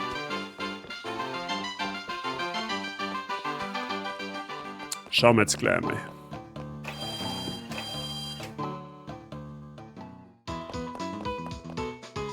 Okay. Wir haben jetzt, pass auf, die haben jetzt mal alle so verschirmt, damit ich ein bisschen bessere Übersicht habe. Wir haben das gefangen, wir haben das gefangen. Das waren die zwei statischen aus den Honigbäumen. Das ist aus dem Ewigwald. Das ist der normale aus der Villa. Und das sind unsere zwei statischen aus der Villa. Gengar und Rotom. Ich hoffe, dass die halbwegs vernünftiges Wesen haben. Das war unfassbar wichtig. So, schauen wir uns mal eins nach dem anderen an. Scheues Wesen, das ist gut. Plus Speed, minus Attack, Tinted Lens. The Pokémon can use not very effective moves to deal regular damage. Okay, gutes Wesen auf jeden Fall. Hat auf alle Fälle Potenzial. So, Bibor, das müsste halt irgendein Angriffswesen haben. Plus Special Defense, minus Defense ist fein. Sniper powers up moves if they become critical hits when attacking. Okay, da können wir Volltreffer-Set machen für das Vieh. Also Bibo ist tatsächlich auch ziemlich gelungen. Können wir nicht mehr. Paras hat Jolly. Okay, das ist plus Speed minus Special Attack. Das ist, glaube ich, für Paras eher nicht so gut. Wobei, da die vielleicht nicht mehr sagen, es hat auch physische Angriffe wie Bugbite. Okay. Hätte schlimmer sein können, glaube ich. So, Radfratz hat Guts, das ist Ohrleck plus ist ein Timid-Wesen. Scheues Wesen auf dem Ding ist natürlich kacke. Plus Speed minus Attack, das ist natürlich ein bisschen doof. Wobei ich halt glaube, dass der Attack-Wert generell immer besser ist, aber... das ist schade. Na gut, wichtig sind jetzt die nächsten zwei. Plus Attack minus Defense, das ist auch nicht unbedingt gut. Aber es hat Schwebe, das ist gut. Wir resistieren mal Bodenattacken. Was gleichzeitig eine Schwäche ist von Gengar, das ist gut. Ja gut, dass jetzt der Attack-Wert nach oben geht, das ist jetzt nicht so dramatisch, weil der Special Attack, Hauptsache der Special Attack und der Speed wird nicht verringert. Das ist das Wichtigste eigentlich bei Gengar. Bei Gengar ist mehr so Glaskanone, das ist halt ein Revenge-Killer. Rotom war halt jetzt gut, wenn wir irgendwie nicht irgendwas haben, was minus Special Attack oder minus Defense oder Special Defense ist. Naiv, das ist plus Speed minus Special Defense. Ja, ist okay, I guess. Wir können es auf alle Fälle benutzen. Das ist, glaube ich, in Ordnung. Es hat auch Schwebe. Das heißt, wir resistieren auf alle Fälle auch, wenn wir es in Feuerform tun. Eine Grundschwäche, das ist schon mal nicht. Es ist in Ordnung. Also die Qualität von denen Encounter, die ist brauchbar. Sag ich mal. Bis auf Radfratz, das ist ein bisschen schade, aber die anderen, die haben eigentlich fein, I guess. Aber gut, wir haben ja noch ein paar Encounter mehr. Radfratz ist so eher semi-los jetzt mal auf der Box liegen. Aber wir können, glaube ich, arbeiten damit.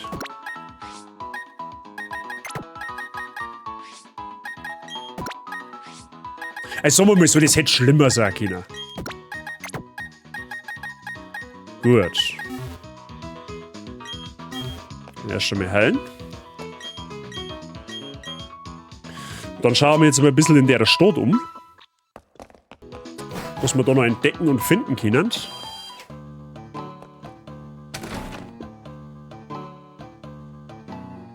Ich glaube, da drin ist der Untergrundmeister oder so.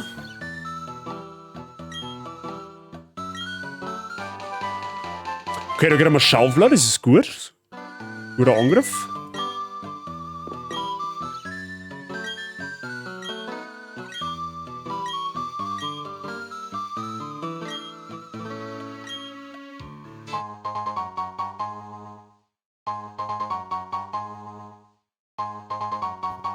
Boah, wir kriegen jetzt alle Fossilien, oder was?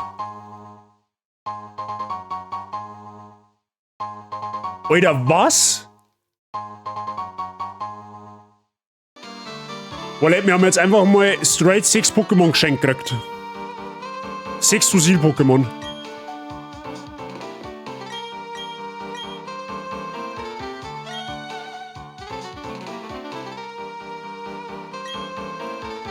Okay, das ist der Untergrundmeister. Genau, jetzt haben wir das Explorer-Kit, da können wir in den Untergrund gehen.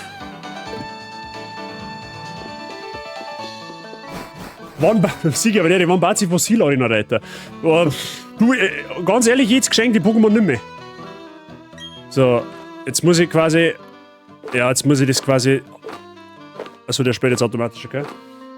Sicher ist fit bei dir. Ja, der schickt mir jetzt quasi in den Untergrund.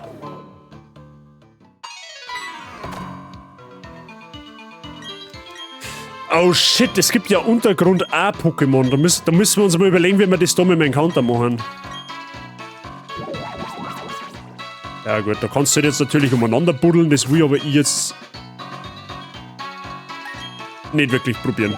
Aber da müssen wir uns dann einmal, keine Ahnung, mit der Zeit einmal unterhalten, wie wir das da unten mit einem Encounter machen. Jetzt kriege ich die ganzen Sphären. Okay, der Besuch in der Bude hat sich auf alle Fälle gelohnt. Wir können ja in Erzählungen die ganzen Fossilien zu Pokémon erwecken. Wir haben, ich finde das gerade voll krass, wir haben einfach 6 Fossilien geschenkt gekriegt und sogar noch... Oh, bitte mag jetzt du nicht kämpfen. Hey Bazi, du bist gekommen, dass du die Pokémon-Statue anschaust, oder? Ich bring die hin. Ja, nein, eigentlich nicht, eigentlich wollte ich gerade da reingehen, aber okay. Was ist? Die Alga-Statue? Okay, das ist also das Pokémon von Ewigenau, also die Pokémon-Statue von Ewigenau. Unser Welt, oder Shaping Our World at Time and Space, unser Welt wird in einer Zeitraumspirale erschüttert. Ja, das sind die Synomythen Schleichte. Lass mal Ruhe. Entschuldigung, geht's mir auf Zeiten. Ja gut, dann.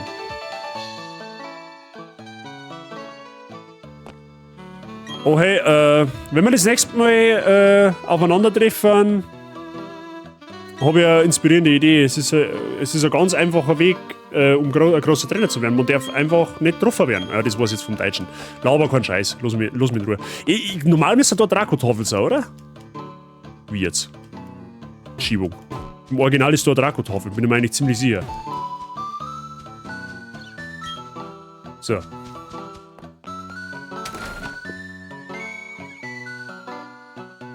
So, das ist der Kräuterladen. Warum schaust du in der Schublade rein, wo nicht offen ist, ist die Frage. Da kann man Energiepuder, Energiewurzel und irgendwas anderes kaufen, aber das verringert die Freundlichkeit von Pokémon, also das Zutrauen, weil die Medizin so bitter ist. Ja gut, da ich da einfach jetzt schon reinrasen kann. Das ist Raub.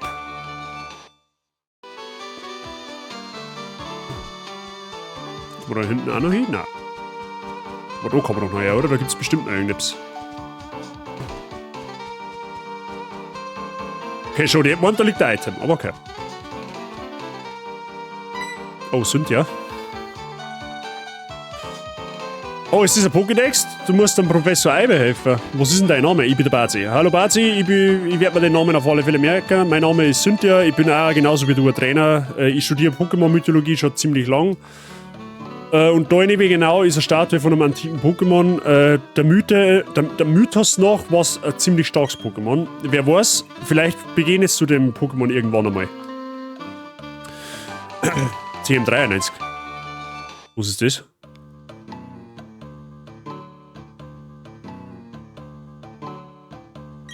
Okay, kann jetzt. Ja, stimmt, die Katze Schneider ist jetzt. Ja. Was war ein TM93? Hallo? Was war. Hey, kriegt man von der normalerweise nicht ein Ei? Das ist ein TM93.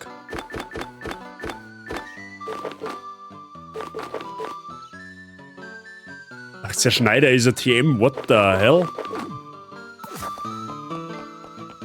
Naja, gut, okay. Das Galaktikgebäude kann ich auch noch nicht rein. Dann müssen wir schon Orden machen. Für was ist der Fahrradladen jetzt eigentlich gut, wenn ich schon ein Fahrradl hab? Genau, der Manager wieder von Team Galactic festgehalten. Okay, der Stadt leckt's ein bisschen.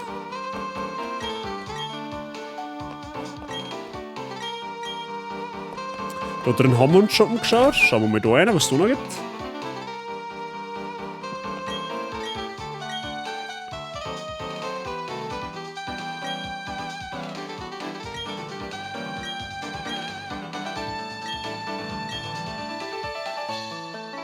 Moment einmal. Do you have an Abra to show me? Get mints. Which mint would you like? Ach, da kann man Münzen kriegen, wenn man einmal Abra zeigt, damit man das Wesen von den Pokémon ändern kann. Ja toll, ich kann mir auch kein Abra mehr fangen. Blöd. Was möchtest du für Plaudergeitaschen? Schnäppke gegen. Ich werde mit sicher der Schnäppke gegen Plaudergeld tauschen. Bist du komplett bescheuert? Mir geht's soweit gut, auch wenn ich so einiges schleifen los. Was los denn schleifen? Du, bei mir passt alles. Ja, kennen wir bisher eigentlich ganz gut durch den heutigen Stream. Und wir haben 3 geile Encounter, oder die 2 wichtigsten statischen Encounter im Early Game gekriegt. Gengar und Rotom. Generell haben wir ein paar gute Encounter gekriegt. TM67, was ist das?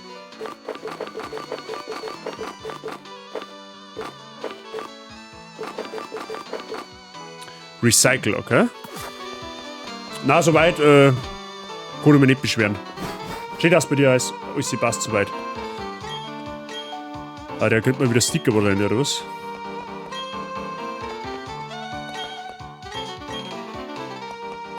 Gut, ich kann jetzt rein theoretisch mein Kadabra jedes Mal in eine Pension hauen. Das mit irgendeinem anderen Pokémon. Ist mein Kadabra weiblich? Na, männlich, ja, dann ist es schon wieder blöd. Da brauche ich ja Ditto.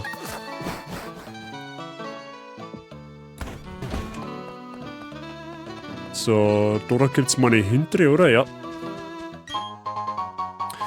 Ein Sonnenstein. Gut, das hilft mir jetzt ehrlich gesagt auch nicht mehr weiter. Da war ja mal zumindest, außer mir findet man noch entsprechendes. Da ist normalerweise das Haus von Professor Eich, zumindest im Postgame, da ist jetzt kein Schwein drin.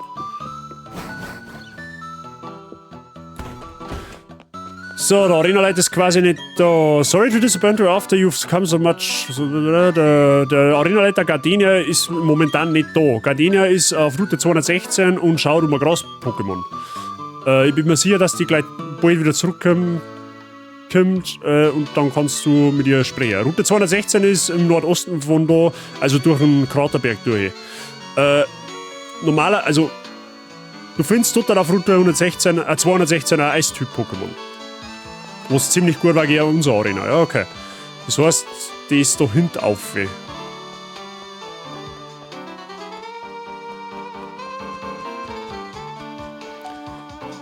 So, da steht auch noch ein Haus. Ein wenig Ausbildungszeit, vor allem aber mein Streamer.bot habe ich seit Februar nicht eingerichtet und solange der nicht steht, möchte ich erstmal nicht streamen. Ohne Scheiß, ich müsste meinen Bot da eigentlich einmal wechseln, aber ich komme momentan auch nicht wirklich dazu, dass ich mich mit dem YBO einmal zusammen tue. Was? Why would someone do that? Actually, I want to know what I... Ja.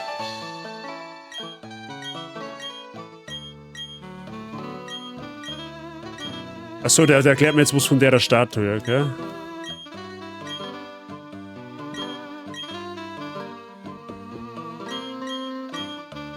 Ja, lieber in Hex immer ansprechen, die Leute, weil die haben manchmal was für euch.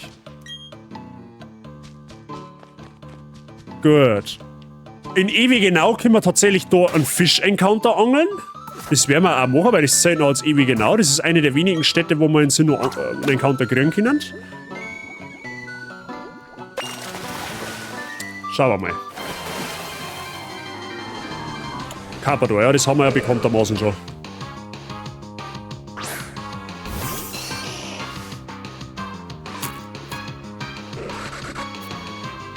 Vielleicht generell einmal schauen, was es überhaupt in dem Gewässer gibt, weil vielleicht haben wir da schon alle Pokémon, die man kriegen kann. Dann fällt nämlich der Encounter für uns raus. Unglücklicherweise, aber jetzt schauen wir einfach mal schnell. Eterna City. Können wir sowieso nur fischen.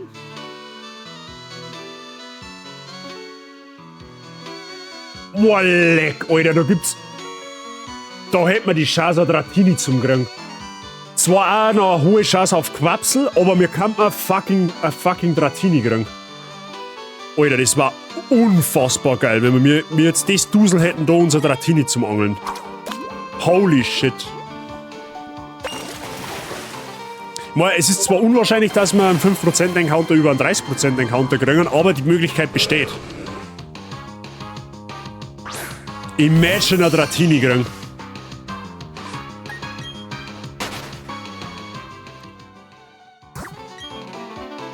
Und Siege, merci für den Clip.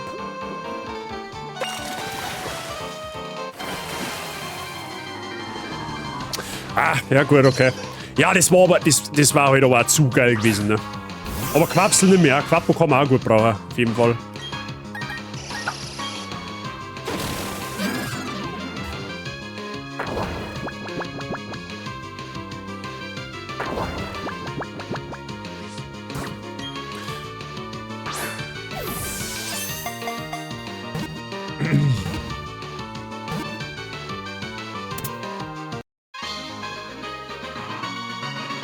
So, wir nehmen den Quapsel. Brauchen wir einen Namen für Quapsel? Sigi, hau mal einen raus. Wie nennen wir den Quapsel? Heute hab ich schon alle Namen vergeben. Tatsächlich.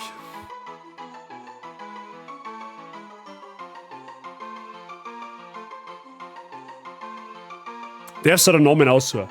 Jungbrunnen. Super, sehr ordinär, ja, aber okay, nehmen wir halt Jungbrunnen.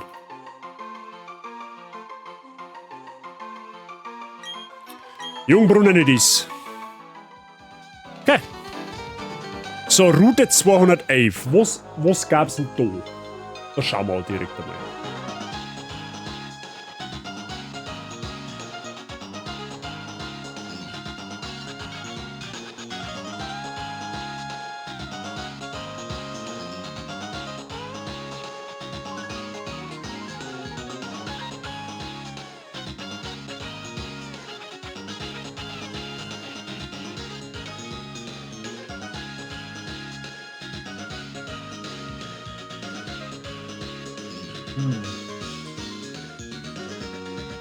Guck mal, theoretisch.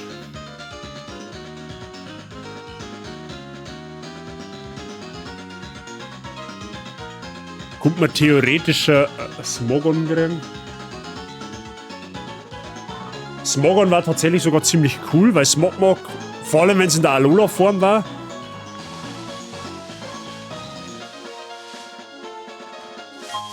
Und wir müssen für die Trainer da hinten nochmal, die darf ich halt nicht vergessen. Weil Fischen können wir noch nicht. Ja, okay, ja, da müssen wir so den Encounter hin. Hoppla.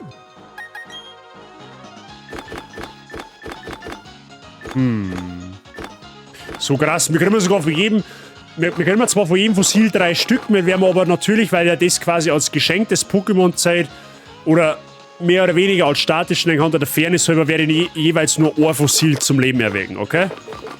Aber das sind Alter, das sind einfach sim geschenkte Pokémon auf den Schnulz. Schauen wir mal.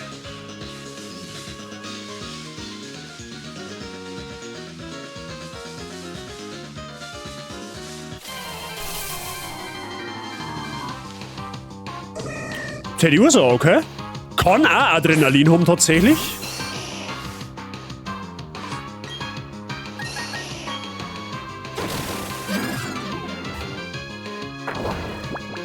Bin ich jetzt nicht mehr abgeneigt.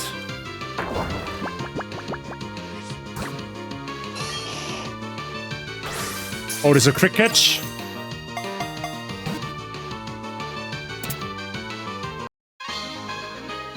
Nice.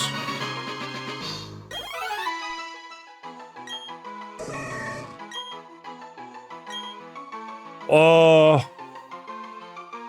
Spitznamen für... Hat das Ding nicht auch eine Sui-Form?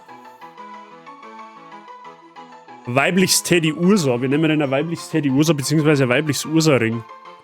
Bärennamen. Wenn er jetzt männlich war, kannst du einen Knuten in der Blick sagt, aber Brunner.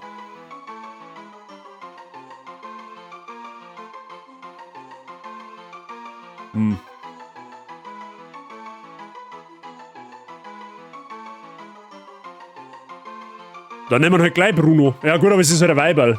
Es ist halt ein Weiberl. Es ist ein weibliches, Teddy Ursa. Brunhilde. Das ist ein bisschen,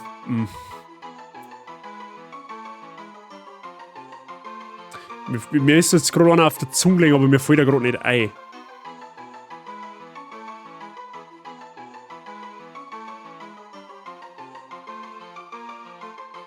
Was? Nehmen wir. Tanzen ein bisschen aus der Reihe, nehmen wir Scarecrow. Okay.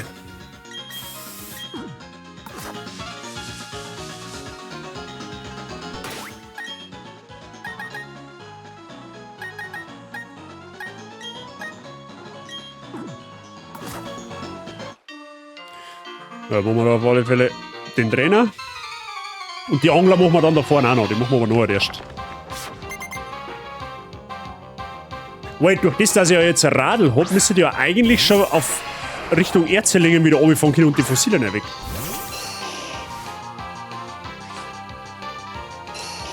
So, sag einmal, weil man kann einen Namen jederzeit noch ändern.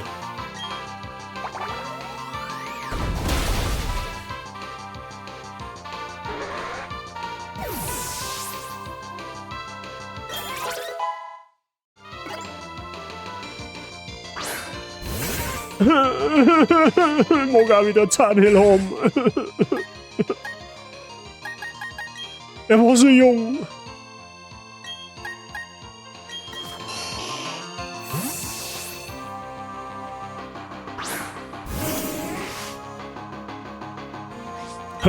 Funktioniert nicht.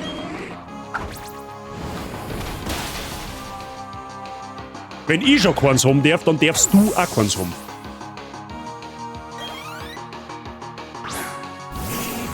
Schneckmack. Alter, wie geil leichten das Ding, bitte. Haben sie das auch neu gemacht, oder was? Das ist ja richtig cool.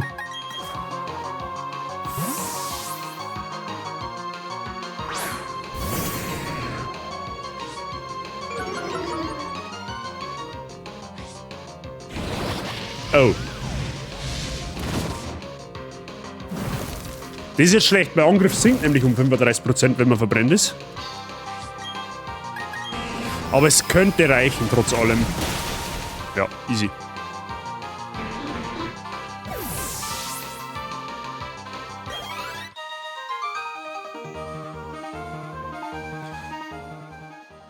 Okay, habe ich einen Anti-Burn Heal? Nein, natürlich, oder?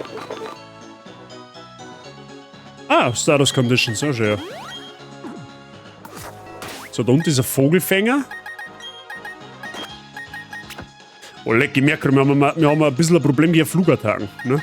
Mit Hubats und Sanji. Aber nichts, wo wir nicht hingekriegt hatten.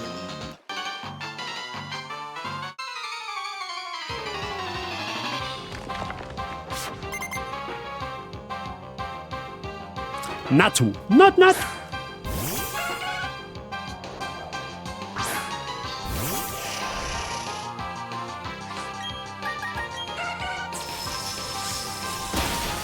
Gut, dass ich Coverage eingebracht habe mit Kadabra.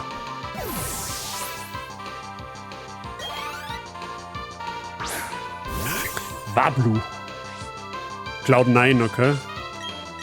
Negiert quasi Wettereffekte.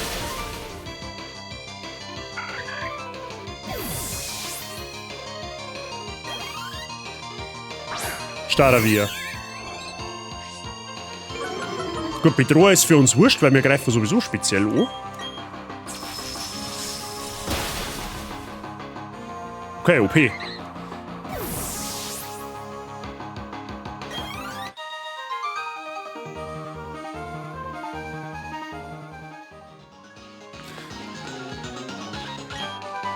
Okay, das ist Verhöhner, das kann uns einmal helfen, theoretisch.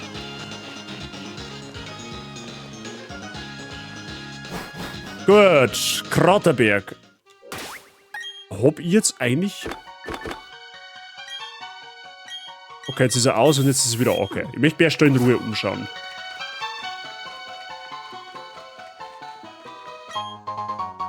Mondstein, okay.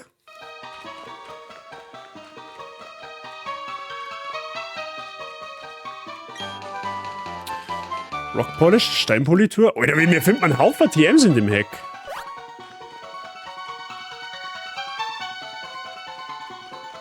So, da geht's dann Override.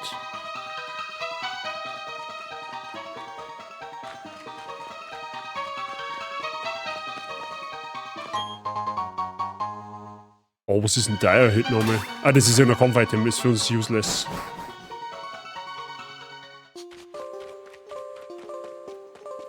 Okay, der versperrt unseren Weg, weil da müsste man kraxeln, das kümmert zwar noch nicht. Angriff.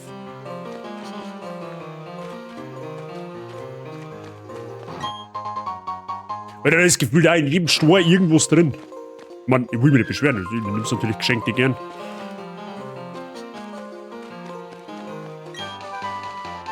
Alter, wie man einfach Drachenklaue da noch geworfen kriegt. Einfach mit Drachenklaue gefunden, vor dem zweiten Orden.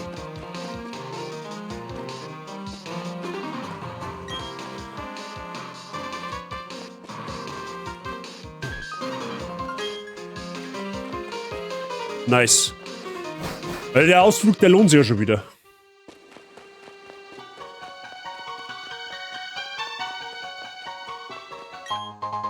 Okay, Fluchtseil.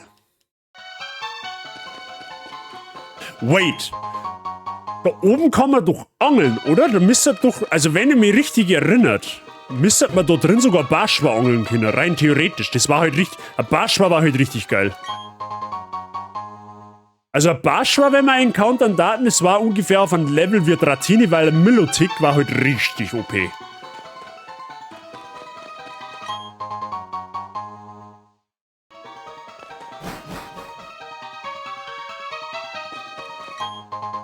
Soft sein, okay, das verstärkt Bodenattacken, das ist gut für uns. So, bei dem Gewässer hätte ich gemeint, dass man Barschwa angeln kann. Also im Original kann man da auch Barschwa kriegen. Da wäre jetzt gleich mal Lunsen. Prismaschuppe, das braucht man, um ein Barschwa zu entwickeln. Da wäre jetzt dann gleich mal in den Spreadsheet reinschauen, weil ich kann mir gut vorstellen, dass du Barschwa kriegen kannst, Sören. Lichtlehm, okay, verlängert Reflektor und Lichtschild. Gut, Beleber, den können wir verkaufen, den dürfen wir nicht hernehmen. Da liegt auch noch etwas. Wieder einfach Goldgrube da in dem Kraterberg.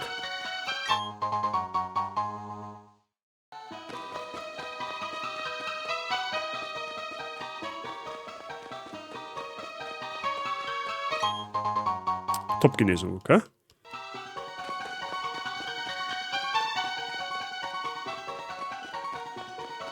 Okay, lassen wir mal schauen. Ob es da drin tatsächlich Barschwa gab.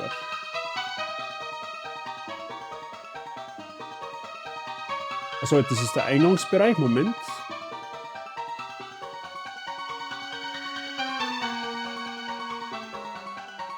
Auf meinem ersten Stock.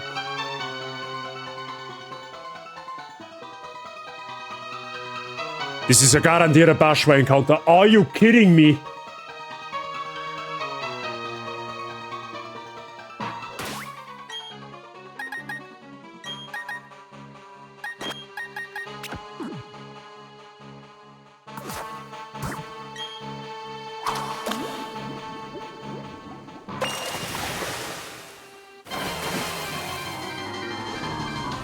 Alter, geil.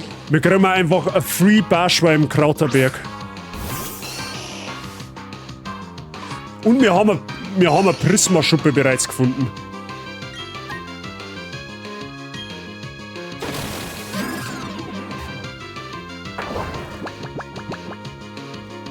Grammy, guter Vorschlag, Sigi, den werden wir umsetzen.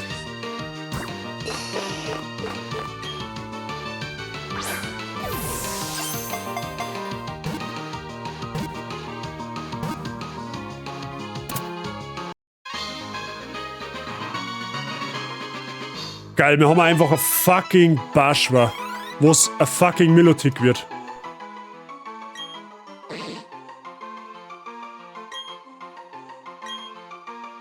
Männliches Barschwa, männliches Milotic.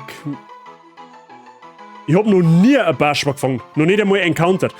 Bei Barschwa ist es so, in Rubin und Saphir, Smaragd geht's, wenn man es weiß wie, relativ einfach.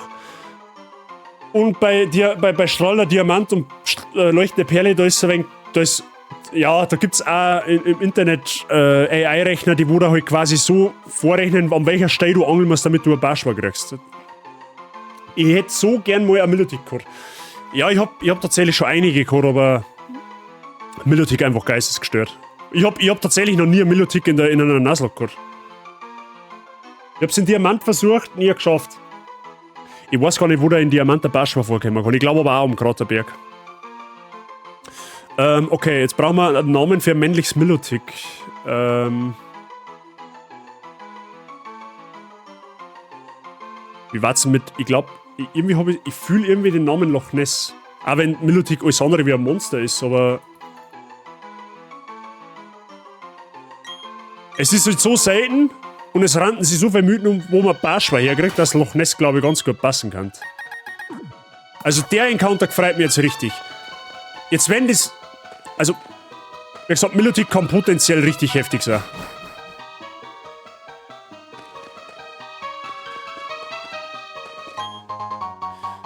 Okay. Nevermelt Eis, verstärkt Eisattacken.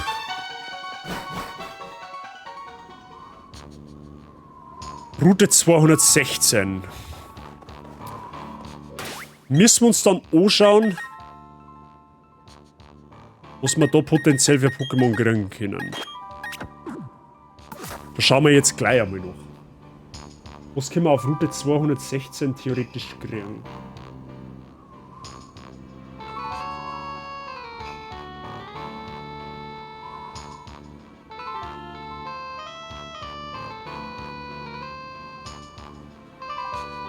Sneebel und Schnäppke mit einem 4% Wahrscheinlichkeit. Sneebel mit 4%, Schnäppke mit 5%. Quiekle mit 5.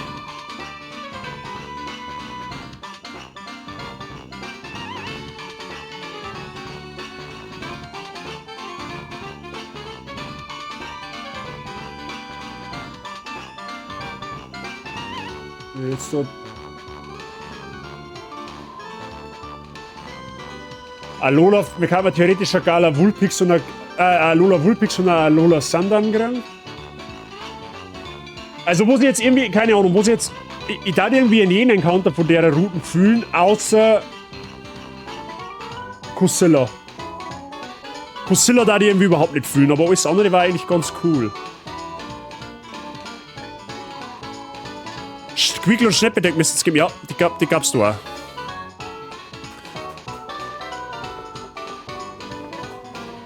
Warte mal, Hobby.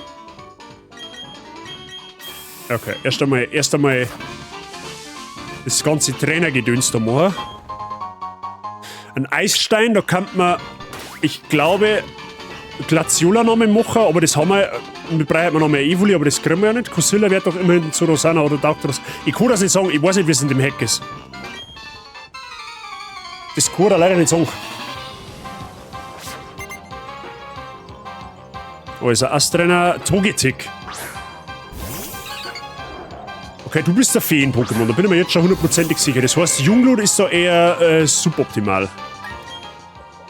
Und Luna ist auch suboptimal. Aber Bubatz. Nein, Bubatz ist auch nicht optimal, weil Flug.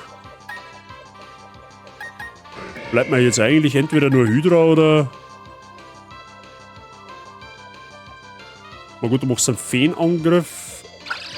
Ja, komm, man muss Hydra mal herhalten.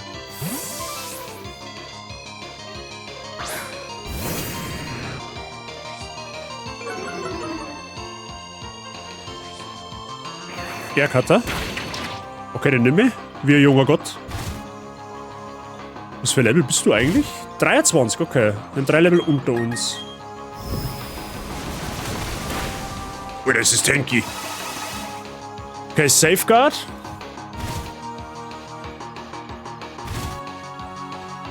Du hast aber automatisch, dass es jetzt weg ist.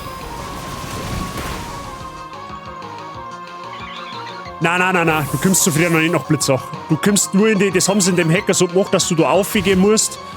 Da, wo sich die Arenaleiterin aufhält. Da treibt sich Sylvana rum, ja. Schwalbos. Schwalbos ist wieder eher was. Du wirst auch mit ziemlicher Sicherheit physisch angreifen. Das heißt, wir werden jetzt da mal schnell auf Kruzifix gehen, weil dann kriegst du mit Rohr.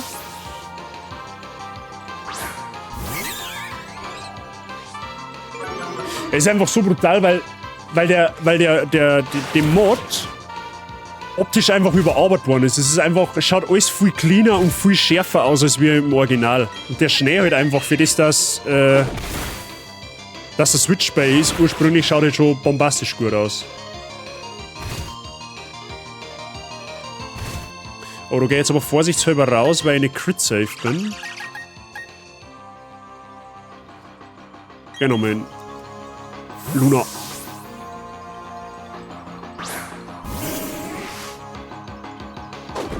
Genau, weil wir haben nämlich physisch defensiv. Das ist gut für uns. Das tankt man einfach aus, das Viech. Easy.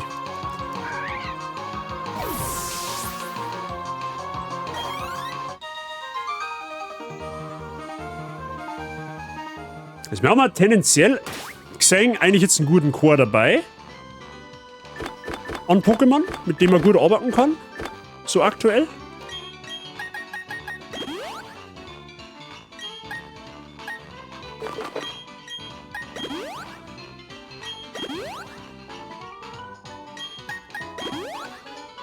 Ja.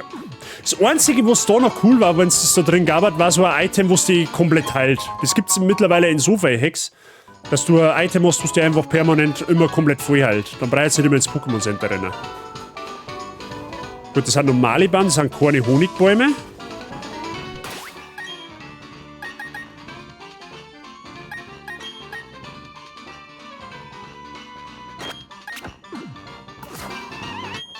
Ich glaube, dass der im Original, glaube ich, hat der Morlord gehabt und Morlord war ziemlich stark. Porygon, okay.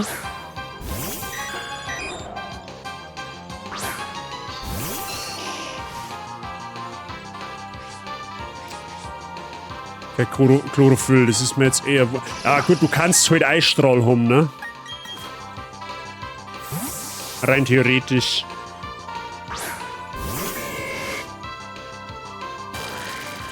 Oder Charge Beam.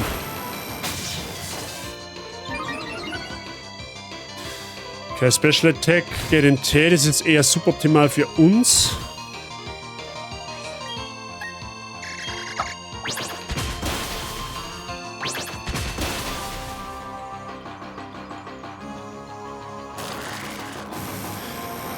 Gut, Ladestrahl bringt jetzt nichts mehr, weil jetzt stirbst du sowieso.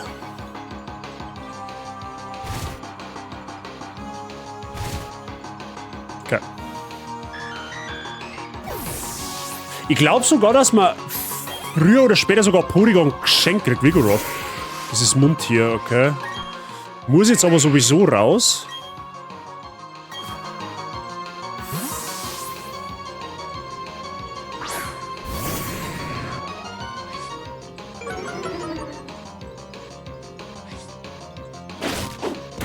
Malmklaue. Kann, glaube ich, Defense schwächen, wenn mir nicht alles täuscht. Ja, genau. Kann Defense schwächen.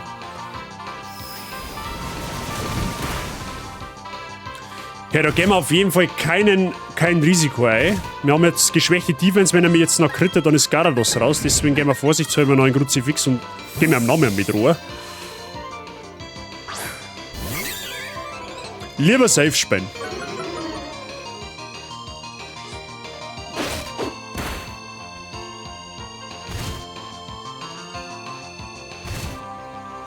So hätte jetzt aber definitiv hießer, das Viech.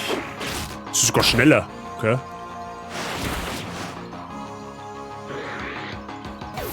Okay. Muss ich mal schnell kurz zurückrennen zum Heilen. Eiszahn, das ist gut. Gute Coverage. Der Drachen, die Pflanzen, nehmen wir auf jeden Fall.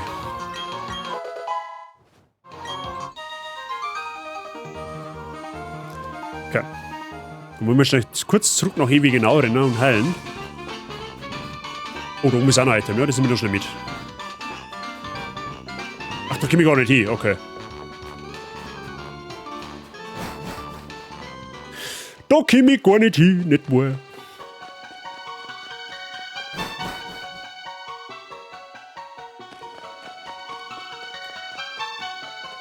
Aber das Barschwag freut mich jetzt, ohne Scheiß.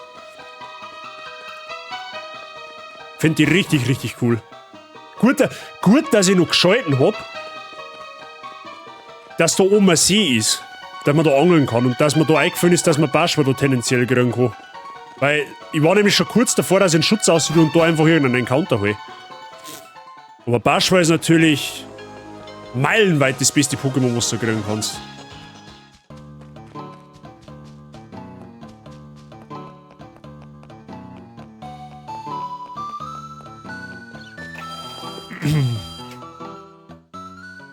Können wir uns dann gleich mal anschauen.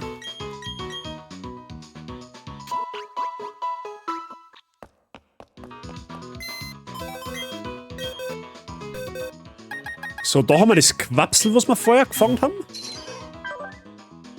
Neutrales Wesen, Damp, okay, prevents the use of Explosion. Okay, das hätte unser Hydropie auch.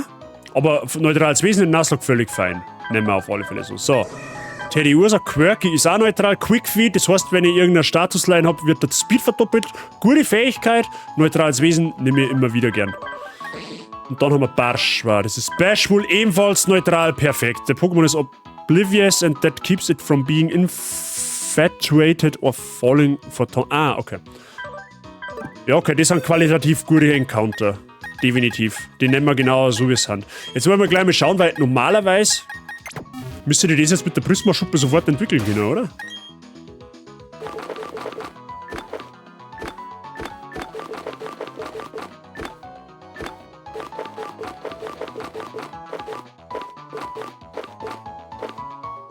Tatsächlich. Oh ja, geil, wir haben eine Bibliothek.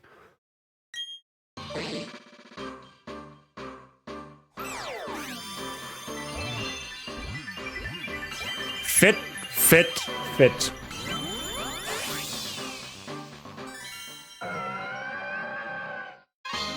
Well. Geiler Scheiß. Es ist mein erstes Milotic, was ich jemals in einer Nuzlocke hab. Richtig geiler Scheiß.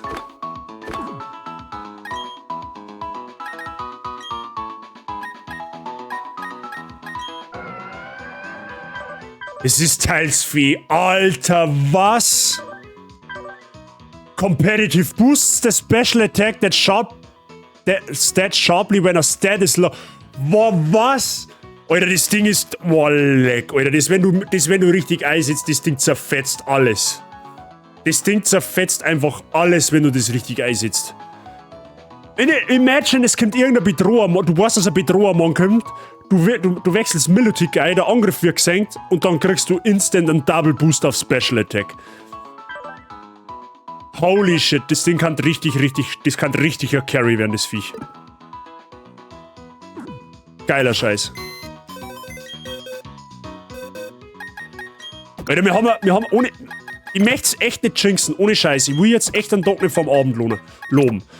Ja, der Verlust, der tut weh, aber wenn ich jetzt einmal unsere Box anschaue, was wir momentan für Qualität an Pokémon, an potenziellen Pokémon zur Verfügung haben, das merzt einiges aus. Wir haben einen Gengar, wir haben einen Milotic, wir haben einen Rotom. Wir haben so viele gute Pokémon auf der Seite, die wo noch so richtig gut werden können. Wir haben da tendenziell ein Tangulis, wir haben ein Gastrodon. Wir werden ein X-Bug kriegen irgendwann, was richtig gut ist. Also die Qualität an Pokémon, die wir aktuell zur Verfügung hätten, die ist nicht schlecht.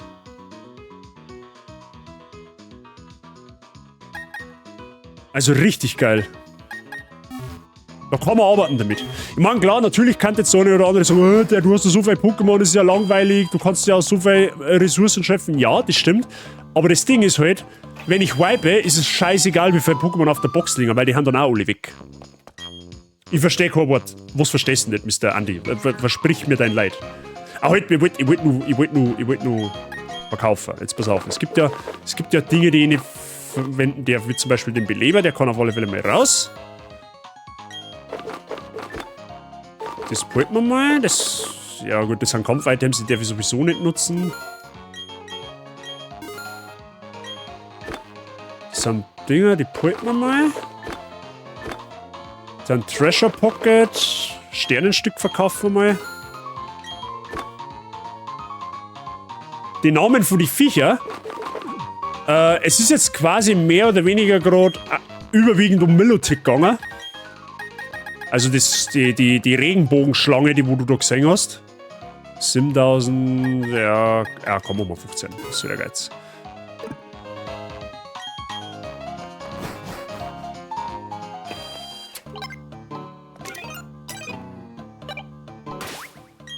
Also das sind natürlich nicht die originalen Namen, das sind Spitznamen. Ne? Also die heißen natürlich eigentlich ganz anders. Aber ich habe jetzt gerade von dem geschwärmt. Das ist Milotic, das haben wir jetzt Loch Ness genannt. Das ist Rotom, das ist der Wybeo, also eigentlich ist das Gengar, aber wir haben einen Wybeo genannt. Ich weiß, dass der Wybeo Gengar recht cool findet, deswegen habe ich es nach ihm benannt. Genau.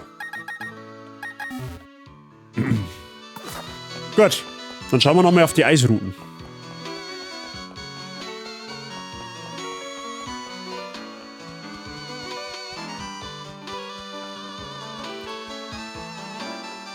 Kadabra ist im Japanischen sogar nach dem Uriset benannt.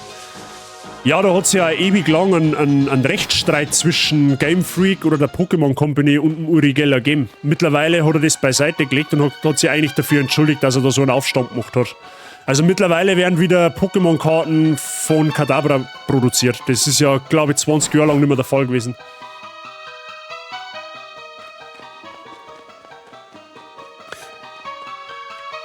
Sogar zwischen Nintendo, ja, kann er zwischen Nintendo gewesen sein.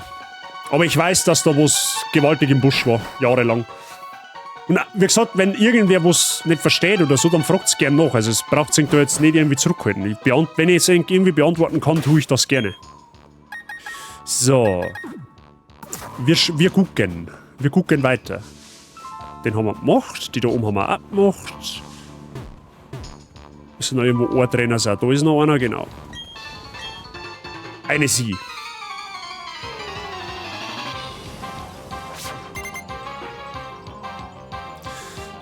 Quagsire. Das ist Morlord. Das Morlord kann ziemlich böse sein.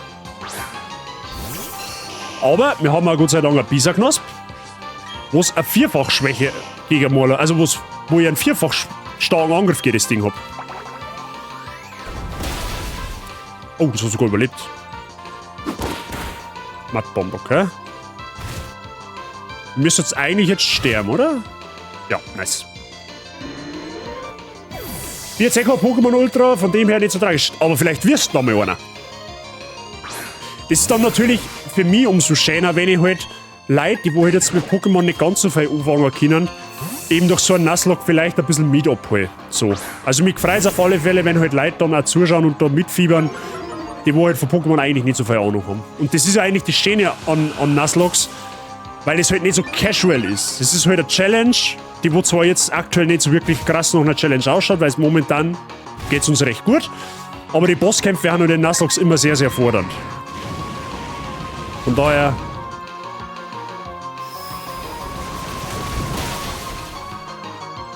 Eher nicht, aber ich bin trotzdem irgendwie da. Das freut mich natürlich dann doppelt. So ist es ja dann nicht. Sudo-Wudo. Mogelbaum kann Steinangriffe. Das Problem ist jetzt, dass ich nichts hab zum Countern, ehrlich gesagt. Aber ich muss auf alle Fälle raus. Und ich glaube, ich weiß auch, was wir tun.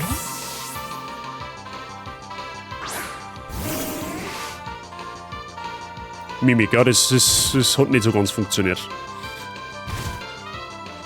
Jetzt schauen wir mal, wie viel Schaden man mit Foulplay macht. Okay, ist passabel.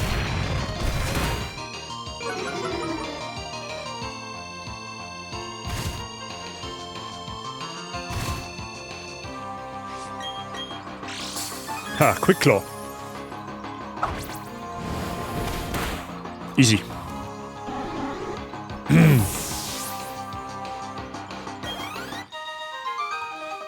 Und den Kampf überstanden. Perfekt.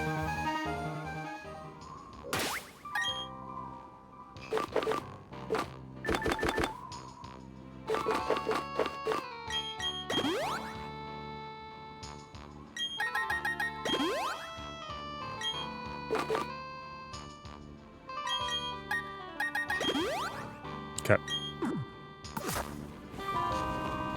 Ah, da ist auch noch einer. Okay. Mich wundert es, dass jetzt eigentlich noch keiner so wirklich ein Eis-Pokémon gegen uns eingesetzt hat, tatsächlich. Vielleicht der Bormsee ja der dann.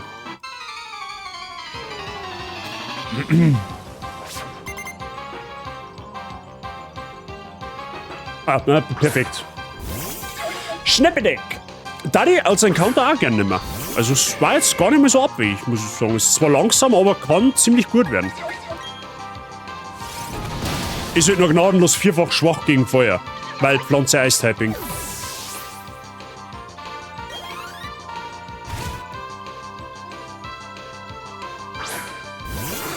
Das ist Squeakle, okay. Das müsste halt vierfach schwach gegen Kampf sein.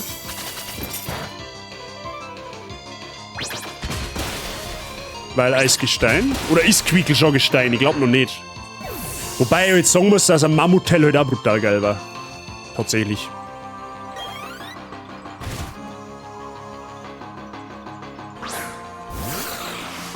Weiblich Schnäppke war halt noch krasser.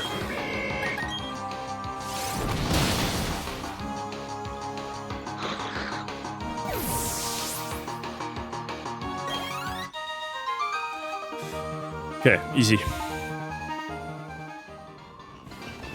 So, in der Heaten müsste die normalerweise jetzt drin sein. Frostige, ja. Frostige war brutal. Ah, da ist sie schon.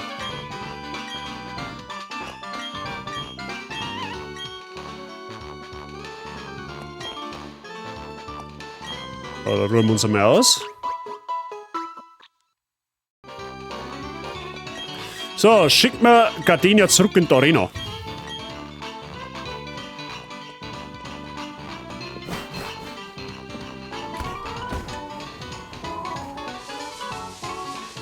Genau, weil da stehen nämlich jetzt halt Arbeiter davor, da kommt man quasi jetzt noch nicht nach Blitzach. Aber den können wir auch gleich noch machen, wenn wir schon da sind.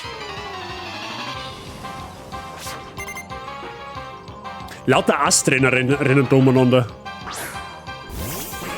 Oh, Pantimos, das ist schlecht für Jungblut.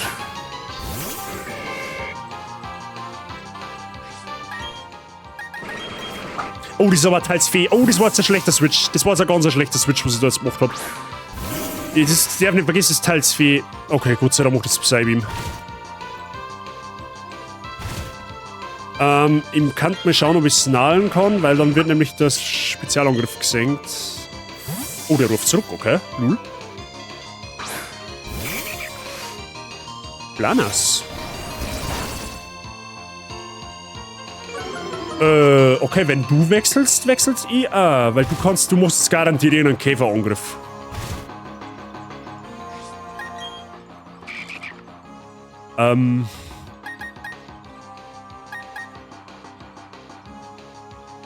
Wieder einmal.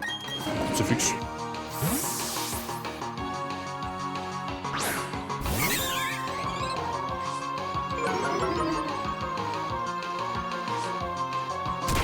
Fake out, ja, okay, ist fein. Wir haben ja dann auch ein Planas. Also zumindest Vorentwicklung liegt auf der Box rum.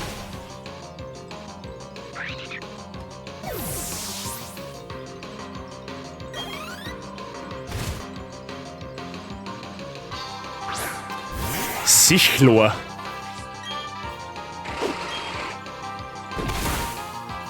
Das macht viel Schaden.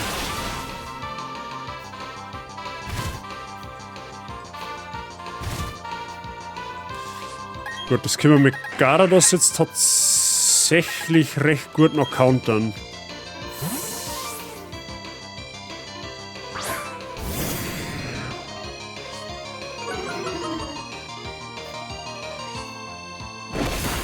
Okay, Wing Attack, das macht jetzt nicht mehr allzu viel.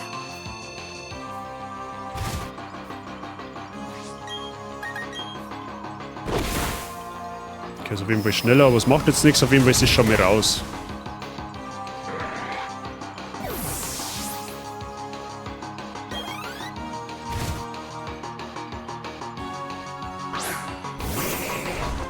Jetzt ist halt die Frage, ob das Ding...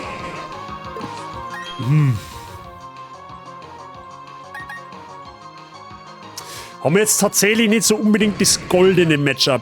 Muss ich ganz ehrlich sagen.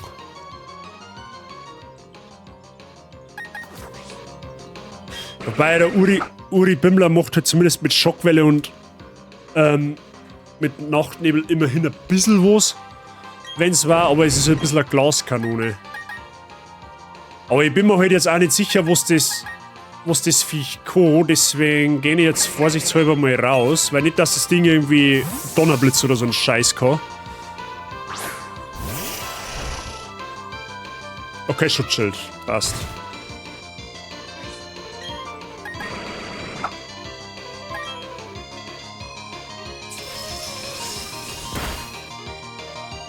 Okay, ich glaube, das waren weniger als 26 kb. Okay, der kann jetzt Schockwelle, das ist fein.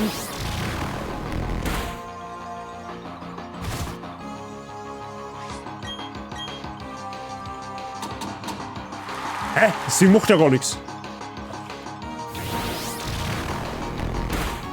Easy. Ja, schau.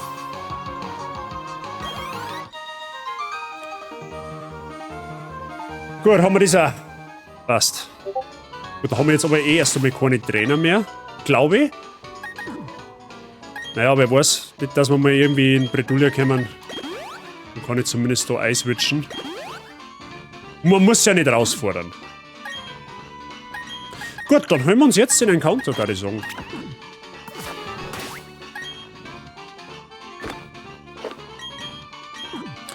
Wie gesagt, ich darf jetzt eigentlich alles fühlen, außer Kusilla.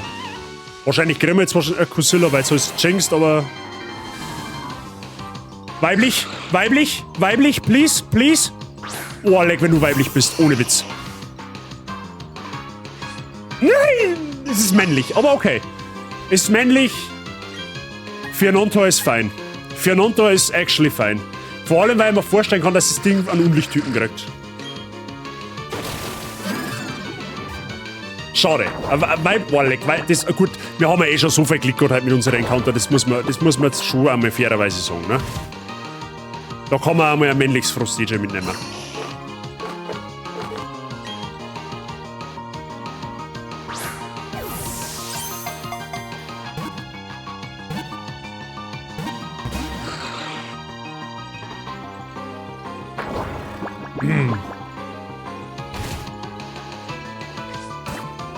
Imagine, wenn die dann Mega-Entwicklungen noch in das Spiel bringen, in der 3.0er-Version. Dann darf man, wenn wir jetzt die 3.0er-Version spielen, hätte man potenziell ein mega Fionontor.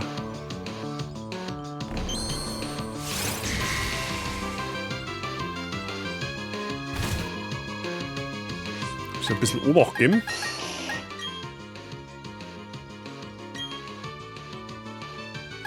Gut, du kannst ja jetzt maximal eigentlich... Was kannst du jetzt? Du kannst... Aussetzer? Ja, mehr habe ich von dir noch nicht gesehen. Ich schwäche mal deinen Angriff ab, vorsichtshalber.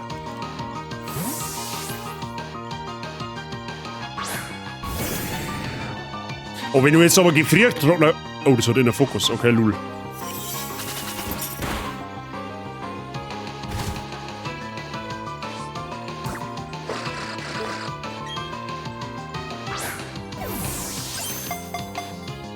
Gut, fangen muss ich wieder auch erst einmal noch, ne? Das ist ja noch nicht so, dass es schon gefangen hat. Ja gut, das, überlebst du einen Eiszahn?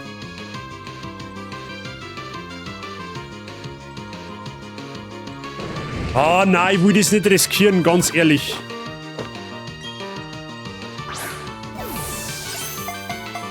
Obwohl, Garados, es ist nicht Stab.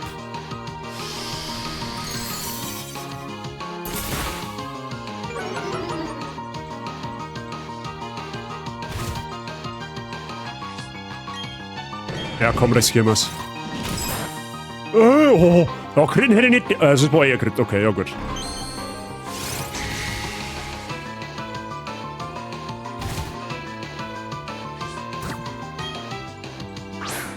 So, jetzt bist du aber einfach leichter, dass das reingeht dann.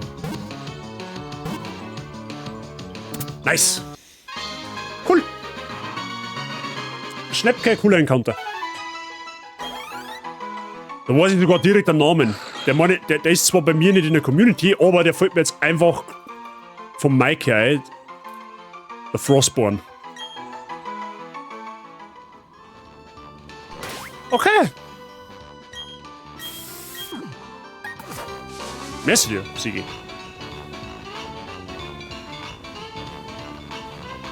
Jetzt sehen noch 4. Jetzt werde ich mal ins Poké-Center gehen, auf jeden Fall mal die ganzen Pokémon aufleveln auf Level Cap. Damit wir mal aus dem Vollen schöpfen können, was wir jetzt alles eigentlich haben. Und dann werden wir mal schauen, wie es sich von der Zeit her hingeht. Dass ich entweder zuerst eine Arena-Leiter mache oder halt noch den Radweg nach unten nehme, um die Fossilien zu erwecken.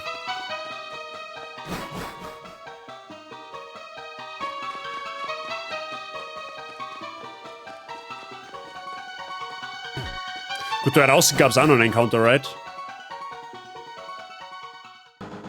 Route 211. Nein, ich glaube, die haben wir schon. Das ist auf der anderen Seite genauso. Das ist jetzt normalerweise der Osten von 211. 211 haben wir schon, oder? Ja, 211 gibt es gar nicht Encounter mehr. Den haben wir uns da schon geholt. Damals Teddy Ursa gefangen.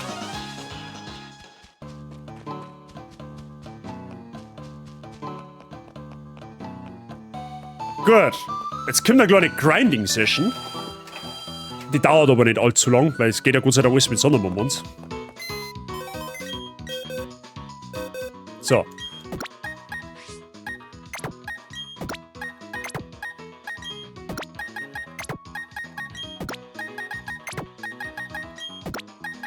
Der war mit da oben. Das ist unser Core-Team gewesen.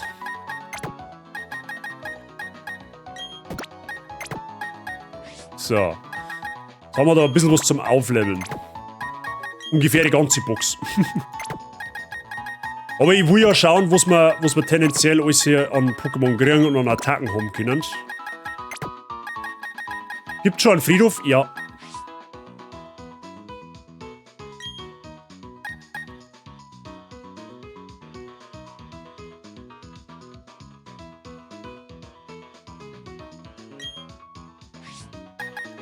Den gibt's leider schon, ja.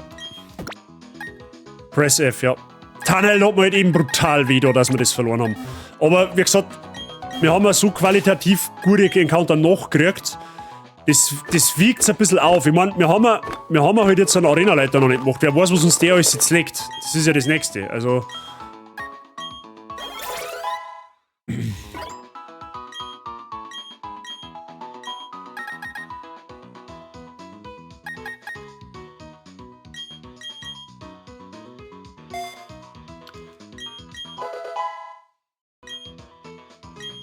Superzahn.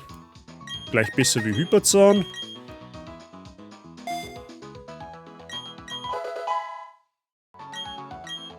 Crunch. Okay, das nehmen wir natürlich auch.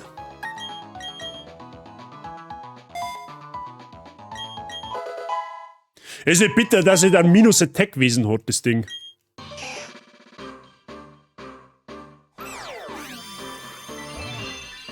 Hat dann bei den Entwicklungen erstaunlicherweise auch keine Lags.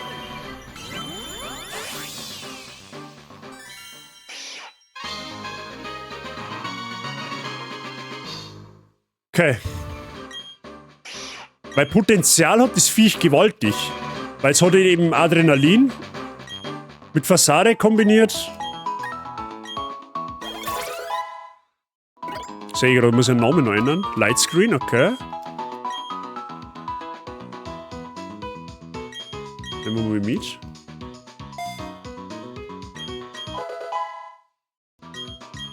Reflektor, okay, da kannst du Screener-Pokémon draus machen. Theoretisch. Interessant wird, ob Megane einen Feentypen kriegt. Oh, Training Kist, das schaut ganz danach aus, wie wenn es einen Feentypen kriegt.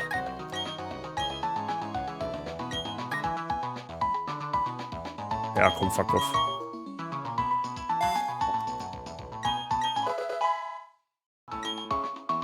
Energy. Wow, was? What? Das sind richtig heftige Angriffe, was die kriegen.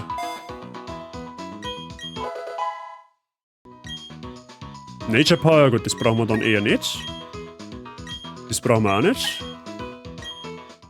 So, jetzt gibt es noch eine Entwicklung.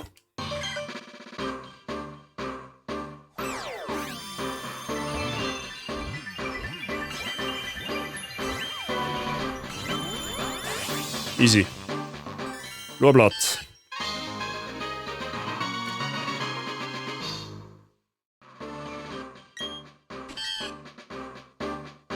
Name Nature Power, gut, das haben wir gerade gehört. So, Kaiserpinguin. Icy Wind, ja, okay, das können wir mal mitnehmen.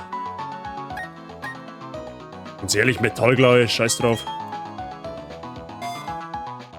Wird auch mal gut, wenn das einmal Dingens ist. Empoleon. Oh, Scald, what?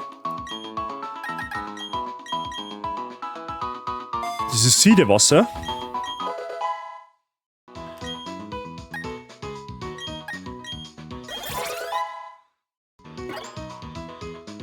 Hidden Power, nö. Sludge, ja, das nehmen wir schon mit.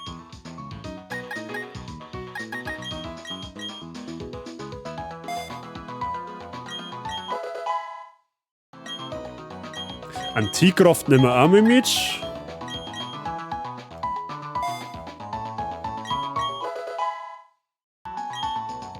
Ja, Whirlpool ist irrelevant.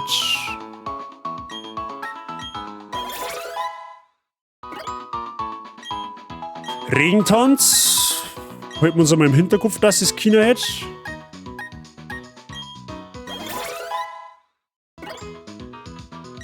Megasauger, okay. Besser wie Absorber.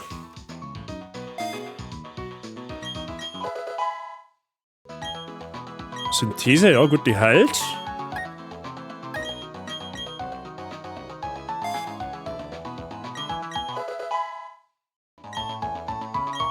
Rückzahlung.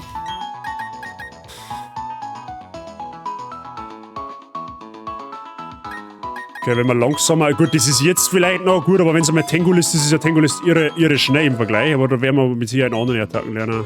Samenbomben, okay, den machen wir mit.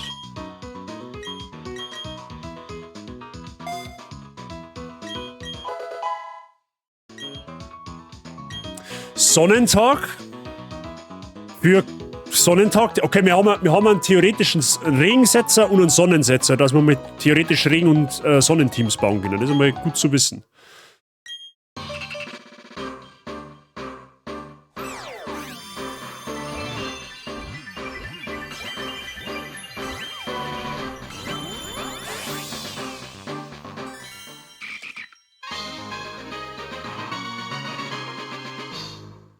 Hauptsache, dem seine Nippel hat eingezeichnet. Das ist mal ganz wichtig.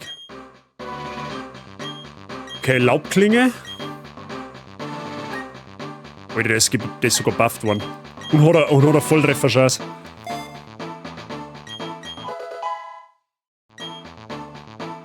Okay, die werde ich mir jetzt nicht Rasierblatt lernen, wenn ich Laubklinge habe.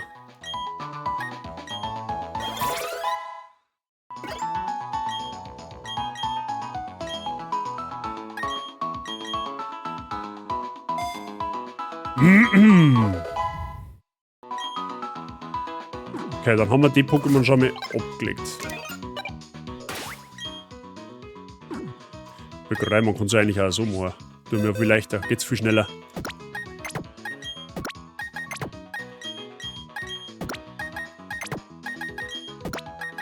Dann werde ich es jetzt so machen, wenn ich jetzt die Pokémon alle gegrindet habe, dann werden wir einen Arena-Leiter machen. Tatsächlich.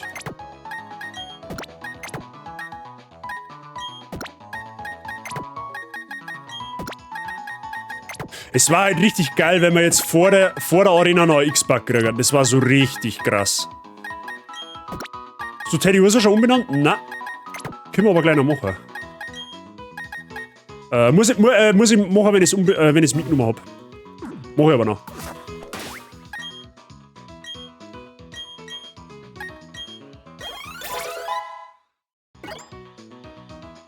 Schade.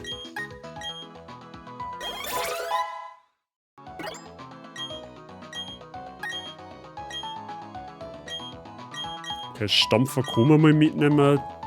Oh, wirst du vielleicht der Feen-Pokémon als Krakelo oder als Krawums? Wenn du schon Disarming Voice hast.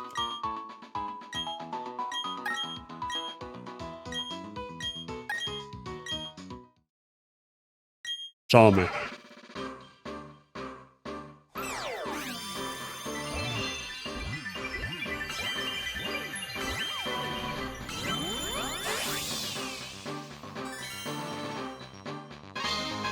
Ja, dann haben wir Krakelo.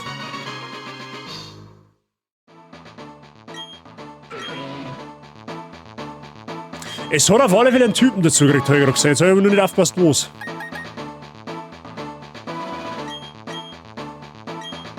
Was Abra hat 90 Stärken.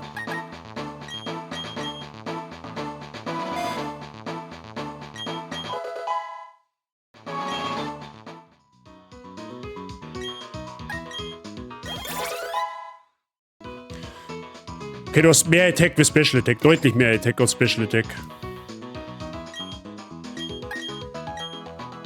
Warte mal, du hast einen Typen dazu gekriegt, oder?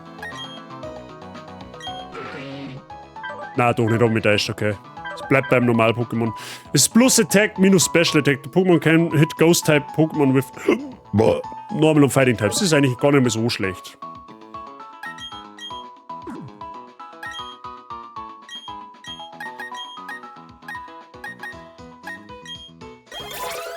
So, du müsstest es dann eigentlich auch entwickeln. Bodycheck, nö. Okay, das war's quasi.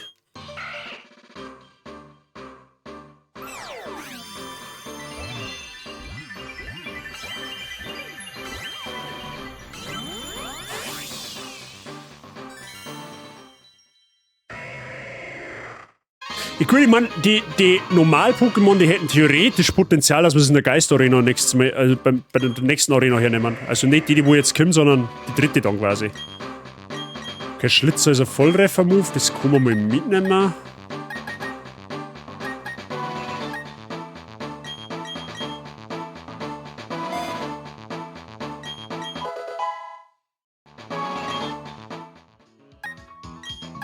Vielleicht der Bornsee Anonymous, dass er sich noch entwickelt.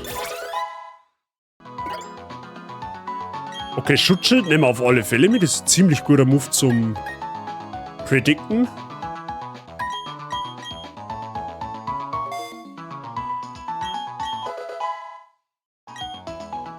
Psystrahl nehmen wir auch mit. Psystrahl gleich besser wie Konfusion.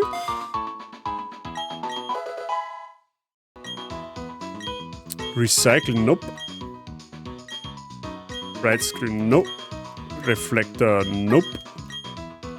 Aber leider wieder keine Entwicklung. So, Ottfried haben wir auch noch.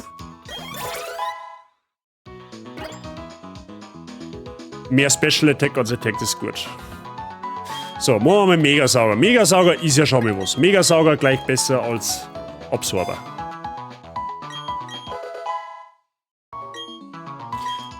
Silverwind.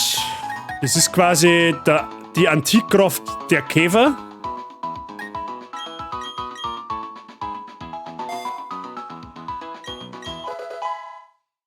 Oder wenn man quivert, also oder Falter rein noch lernen, das war ja heftig, ne?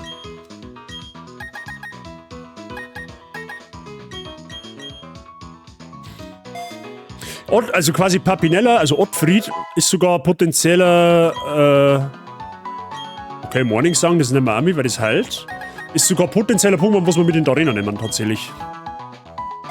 Weil Käferflug. Leech Life. Das ist physisch, right? Ja, das hilft uns leider nichts. So, Tyragrok. Crunch, das nehmen wir mit. Crunch gleich besser als Biss.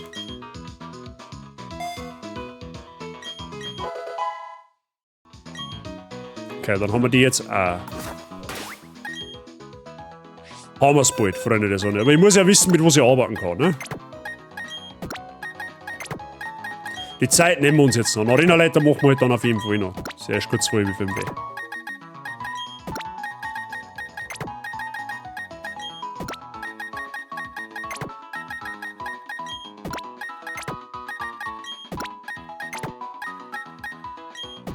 War es zwar jetzt nicht so, dass wir die Wasser-Pokémon mitnehmen werden, aber wie gesagt.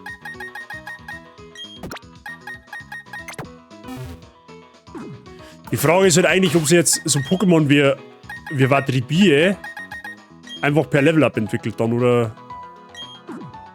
Beziehungsweise ein Sterndu.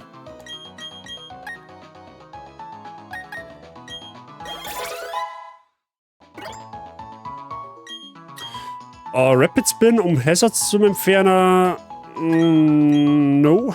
Oh ja, was? Aquavelle nehmen wir auf jeden Fall mal mit.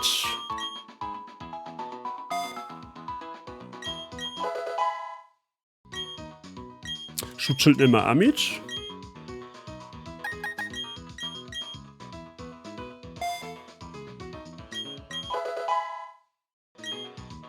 Okay.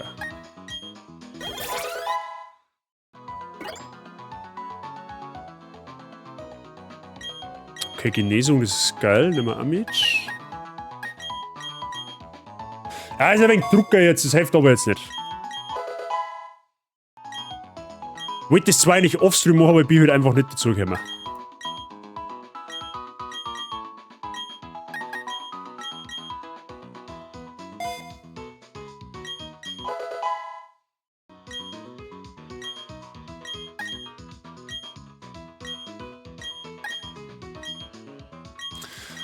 Psybeam. Das Geile ist bei Sterndu bzw. bei Stami, weil die halt auch so viele Attacken lernen können. Also das ist egal, ob es Psycho, Elektro, Feuer oder sonst was ist. Das Viech kann alles lernen. Gut, entwickeln tut es leider dennoch nicht.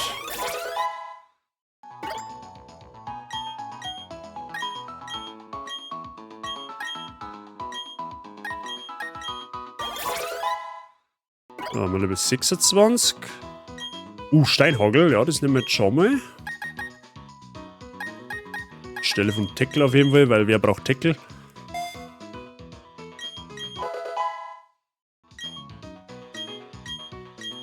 Lehmbombe? Na, brauchen wir nicht, weil wir Bulldoze haben und Bulldoze einfach besser ist.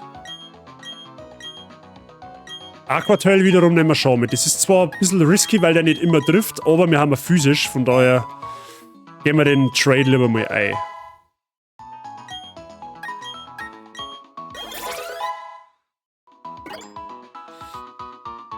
Okay, wir haben ein Special.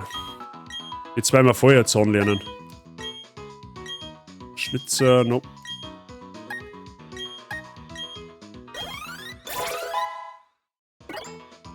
Gut, das ist ein bisschen nichtssagend, das Viech. Okay, es entwickelt sich. Geil, dann kriegen wir jetzt schon Hunweisel. Ah, potenziell Apps muss man mit in die Arena nehmen.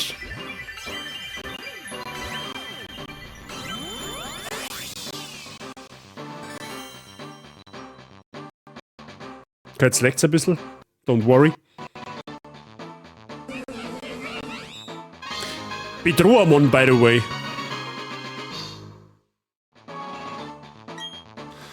Käferflug. Okay, machen wir Schlitzer. Nehmen wir jetzt einfach mal mit.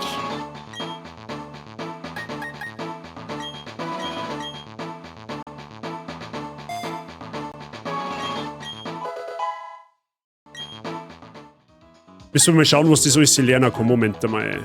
Jetzt haben wir sogar. Jetzt haben wir eine Wespenkönigin und eine Biene.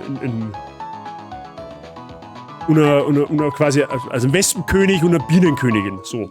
Warum schaut das Viech aus wie ein Triebwerk? Wie ein Triebwerk? Schaut das aus wie ein Triebwerk? Ah, nicht Change Name. Change Moves wollte ich haben. Beziehungsweise jetzt sagen wir erst einmal die Stats. Okay, ist ausgeglichen zwischen Attack und Special Attack. Es hat leider nicht Bedrohung, es hat Erzwinger. Aber das ist fein, das ist fein. Poison Stings, Fury Cut, Aroma Silver Wind, Defend Order, Attack Order, Aroma Air Slash, ist gut, Aerial Ace. Cut, ja gut, okay, ist jetzt nicht so das Gelbe vom Ohr, aber...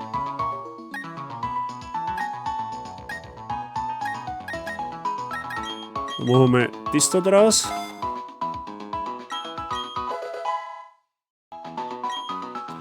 Müssen wir mal TM-technisch schauen, was wir da noch machen können.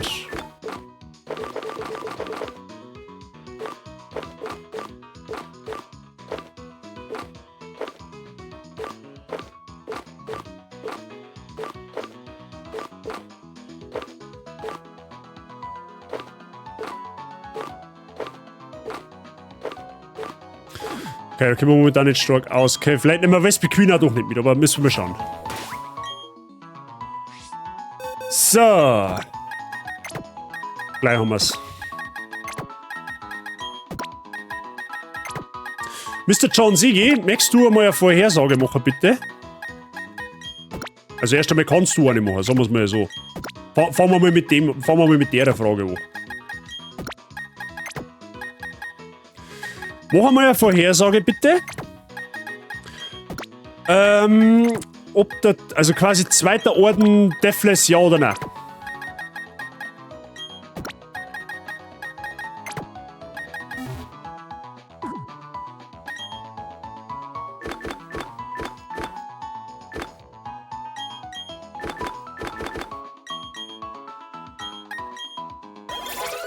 Bitte, danke schön. Und gib's dir mal 10 Minuten. Oh, Gigasauger, was?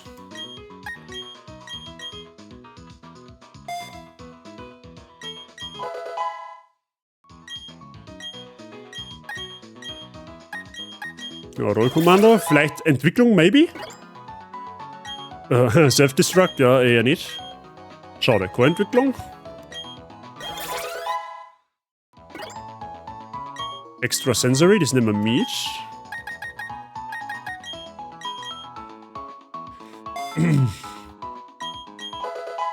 So.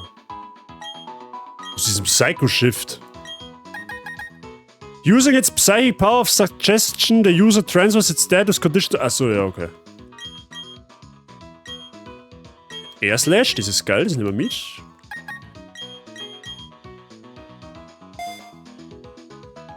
Merci dir, Sigi. Bist ein Schatz.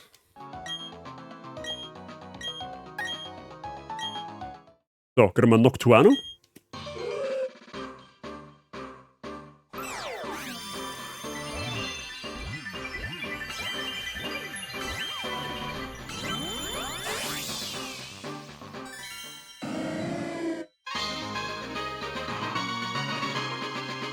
Noctu ist fein.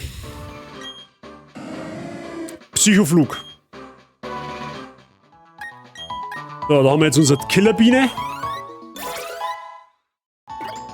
Die deutlich mehr Attack als wir Special Attack hat. Pin Missile. Hä, kannst du das nicht schon? Ach, das ist Twin Needle. Damage is attacked twice in succession by jabbing it with 2 spikes. This may also poison the target. Okay, Pin Missile. Ja gut, das ist wieder so. Na.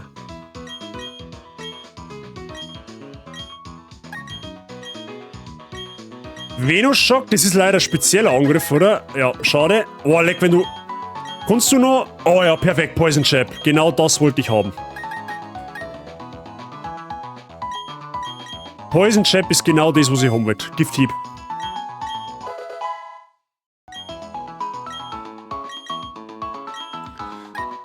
Das können wir auch mal mitnehmen.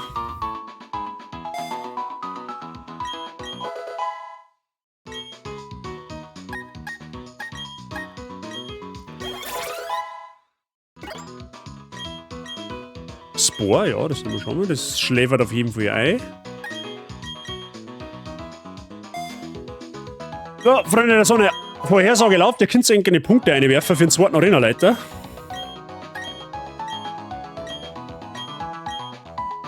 Leech Life. Machen wir auf jeden Fall mit.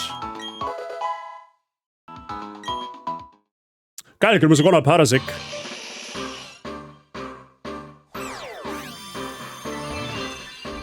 Ah, potenziell was wir in die neue Arena, in die nächste Arena mitnehmen können.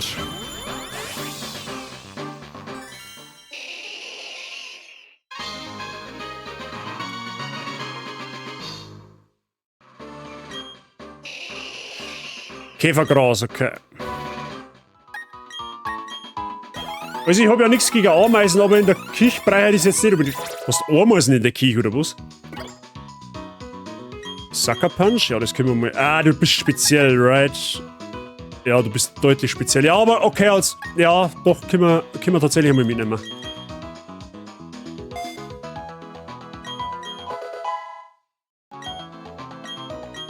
Shadow Punch brauchen wir nicht. Shadow Ball, das nehmen wir auf jeden Fall.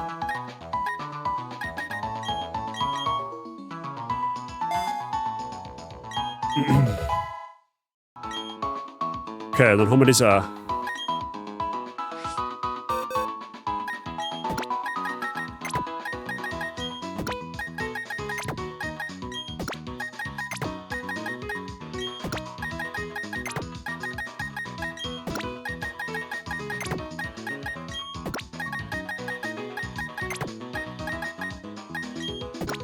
Gut, da wird sich nicht mehr viel da bei dem Pokémon, bei dem auch nicht.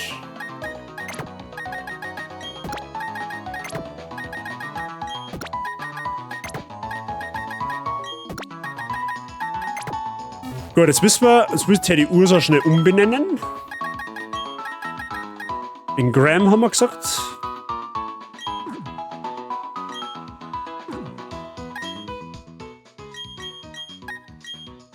Ja, und wir wissen nicht, wo es reinkommen. Oh, Delegator. Aber gut, habe ich aus CM. Schau mir unter dem Kühlschrank versucht. Charge Beam, das ist gut. Ladestrahl anstelle von Elektroball, I guess.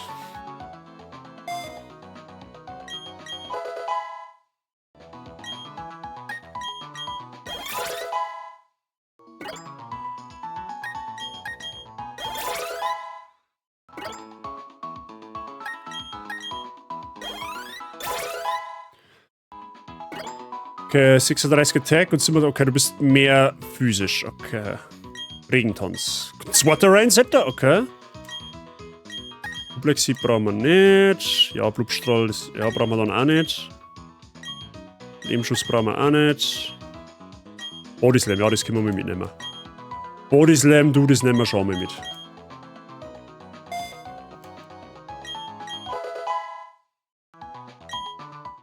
Gut, kriegen wir noch Quapuzzi.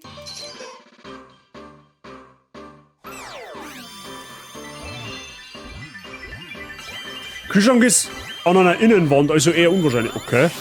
Vielleicht irgendwo mal ein Balkontier aufwärts stehen lassen oder sowas? Oder Terrassentier. Die sammeln sich ja gerne mal unter Storplatten an. Also wenn du jetzt eine Terrasse hast, wo du Storplatten drauf hast, dann kann es auch mal sein, dass du es drinnen hast.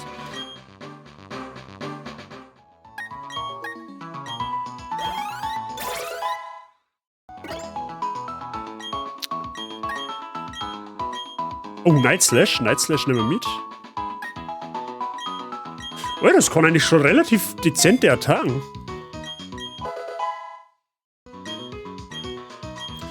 Schlitzer nehmen wir Arme mit. Was deutlich mehr Attack als Special Attack. Okay.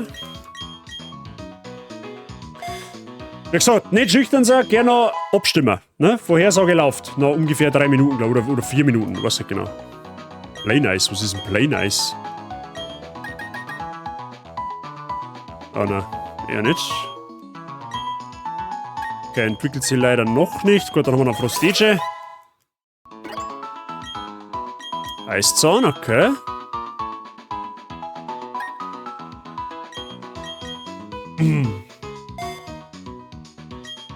Gut, das wird sich ja auch so schnell noch nicht entwickeln.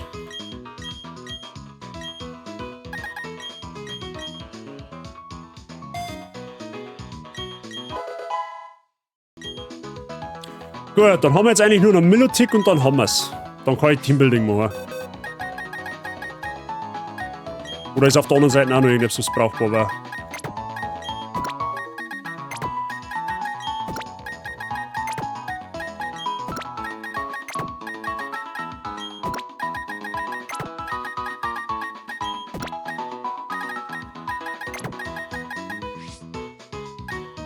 Ja gut, die haben eh auf 26 passt und die zwei machen keinen Sinn. Okay, dann brauchen wir nur noch Loch Ness aufleveln.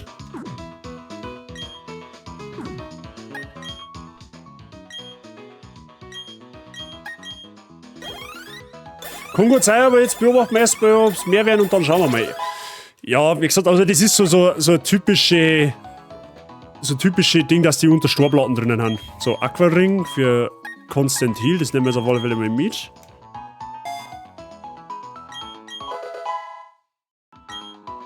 Confuse Ray braucht man nicht. Lebenstropfen, was ist das? Hä, was? Scatters mysterious water around and restores the HP of itself and its ally Pokémon in battle. Okay, gut, da haben wir eh Aquaring. Oder. Okay, Drachenodem nehmen wir jetzt einmal mit, weil Coverage. Sei mir lustig, wir haben teilweise Feentyp und lernen Drachenattack. Das ist Drachenschweif. Ja gut, das hilft uns jetzt eher nicht. Was haben wir denn hier überhaupt? Ja, mehr speziell wie. Okay, bringt uns auch nichts. Gut, Attacken lassen bei Milotic noch zu wünschen übrig, aber es wird stark werden. So, jetzt brauchen wir mal ein Team für einen Gras-Arena-Leiter. Auf alle Fälle. Und da habe ich schon so ein bisschen eine Ahnung, was man nicht mehr kann. Also, was ich auf alle Fälle sage, ist. Moment. 48 Special, 42 Attack. Ja gut, das leider nicht. Das bringt uns leider nichts, weil das ist von den Werten her schlecht. Dann musst du eher auf die Box da oben, weil du bist leider nicht gut. Wen ich auf jeden Fall mitnehme, ist Staravia. Staravia OP. Nehmen wir mit. In der Arena. Was ich auch sage, ist auf alle Fälle Papinella. Ich sage auf jeden Fall Bibor. Müssen wir nur schauen, ob das noch irgendwie ein Flugattack lernt, die wo uns selbst hilft. Duonadel, Poison statt Toxic Spire statt Toxic Bites zum Beispiel. Hohnweisel sage ich noch nicht. Parasek, glaube ich, kann auch ziemlich gut werden in dem Kampf. Vor allem, wir haben ein frohes Wesen auf dem Parasek, wo es langsam ist ohne Ende.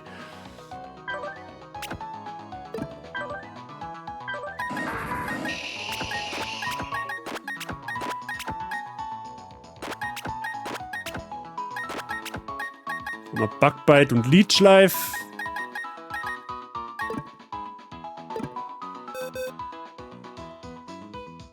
Giftspitzen ist doch gut als Starter. Ja. Ja, war tatsächlich eine Idee, dass wir selber mit Giftspitzen hantieren. Wir haben halt Sniper. Also wir können halt... Na, Powers up moves if they become critical. Also wenn wir critten, dann... macht der Crit noch mehr Schaden. Jetzt braucht man halt Attacken, die wo critten, aber das haben wir noch nicht.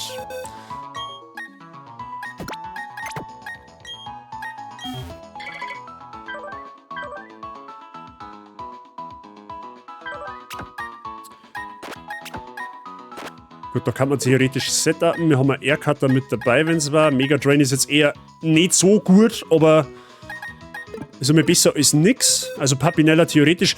Über Staravia brauchen wir uns überhaupt nicht unterhalten, weil das ist definitiv klar, dass wir das mitnehmen. Man kann theoretisch Ponita auch mitnehmen.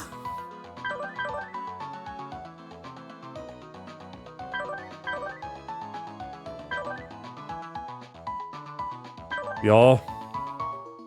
Ich glaube, war gar nicht so schlecht, wenn wir Ponita auch mit dabei hätten. Kombination Flame Charge und Flame Wheel. Auf der anderen Seite... Parasek auf jeden Fall noch mit eine. Kann man theoretisch ein Eagle Lava mitnehmen. Ja, es hat Minus Speed. Aber es hat Adaptability und das verstärkt Pokémon-Attacken vom selben Typ. Das heißt, Eagle Lava war tatsächlich eine Möglichkeit.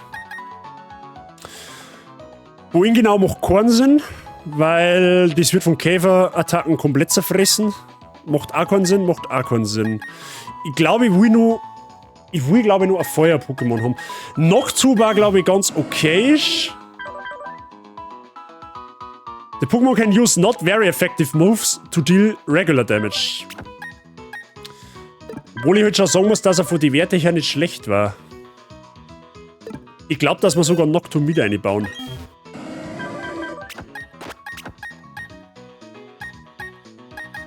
Hypnose bringt uns zwar nichts, aber interessant finde ich, einmal Giftspitzen ist wie normale Vergiftung, zweimal ist Toxin, ja. Und Giftzahn wirst beide wohl auch schwer vergiftet. Aber ich glaube, dass das so in etwa unser Corsa wird. Jetzt schau ich mal, ob wir für das Ding da noch irgendeinen Flugattack kriegen. Oh, wir haben da Bugbite. Wait. Bugbite ist ja besser als du, Nadel.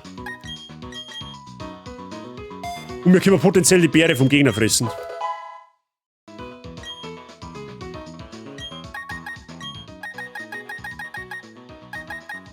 Aeroas, perfekt.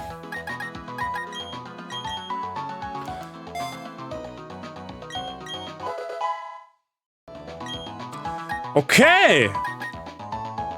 I guess that works.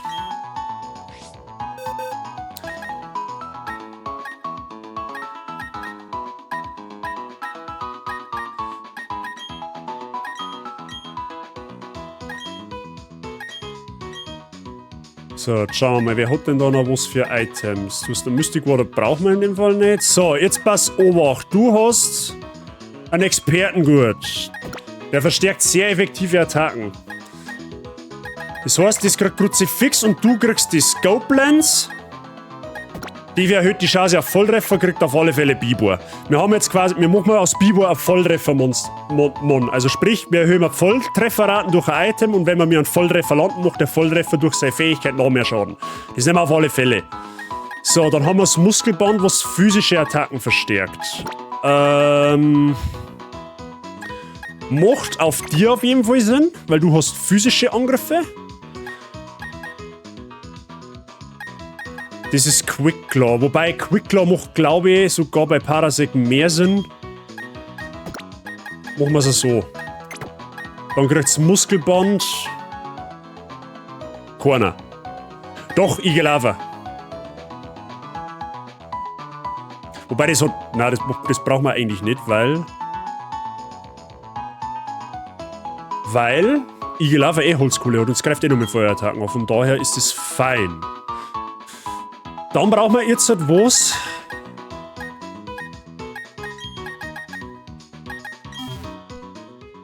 Was Käferattacken verstärkt. Da haben wir ja was gefunden, nämlich Silberpuder.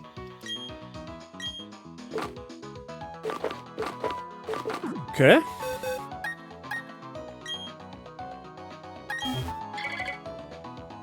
Passt.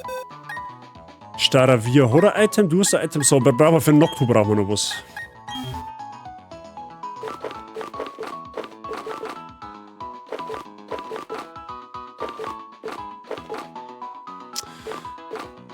Ah, da haben wir jetzt ja gerade nichts mehr. Moment, schauen wir nochmal auf Box schauen. Das.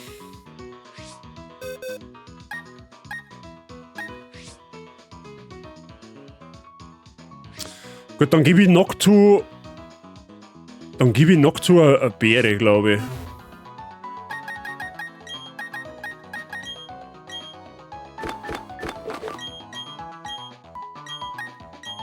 Okay, besser ist nix. Okay. Dann gehen wir mal in die Arena, machen wir die Trainer noch da drin und dann machen wir noch eine Arena-Leute und dann hauen wir einen Hut drauf für heute. Ich glaube, das passt dann.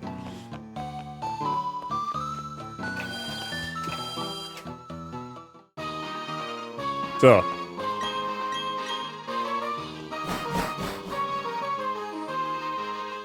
Ist sogar im Platin-Style ummodelt worden, die Arena. Ich weiß jetzt nicht mehr, ob es im Original auch so ist. Ich glaube aber nicht.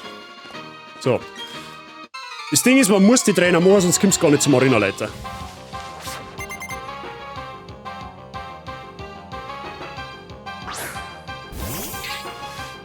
Loturzel.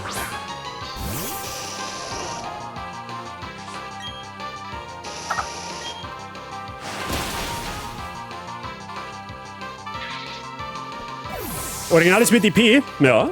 Sagst du mal, was alles möglich ist, wenn man vernünftige Leiter dran lässt. Oh, du bist so Bug bei das vierfach effektiv.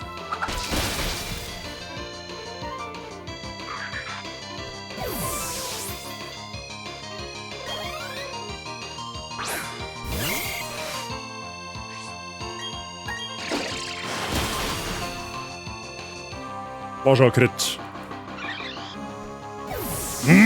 Okay.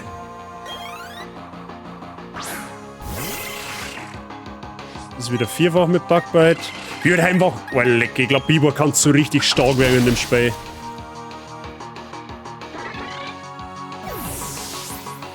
Einfach zerfetzt worden von der Biene. Einfach LK durchgespielt, ja. Ohne Scheiß, du machst dir keine Vorstellung, was in der Version 3.0 ist, in das Spiel reinkommt. Das ist so geistesgestört, was die da machen. Es ist zwar noch nicht bekannt, wann er droppt, aber wenn er droppt, dann wird das wahrscheinlich das beste Pokémon-Spiel ever bisher. Warte, wir haben jetzt Giftflug oder Flugkäfer? Käfergift, okay. Käfergift.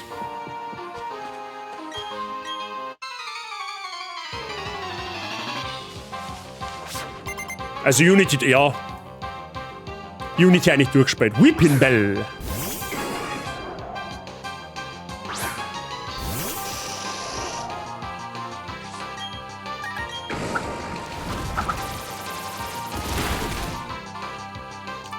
Volltreffer. Who the hell is Game Freak? I don't know.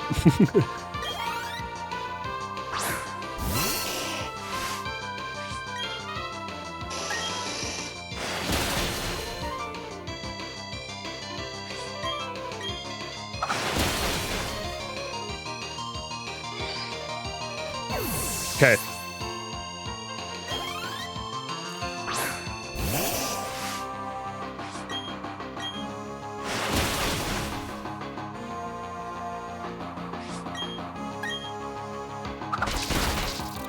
Easy. Bibo einfach gnadenlos in der Arena scheinbar. Also bisher bei den Trainer.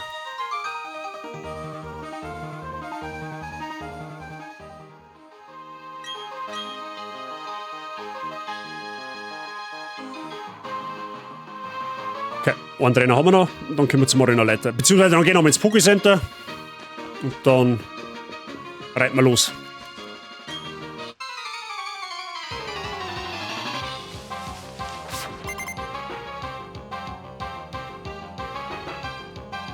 Roselia.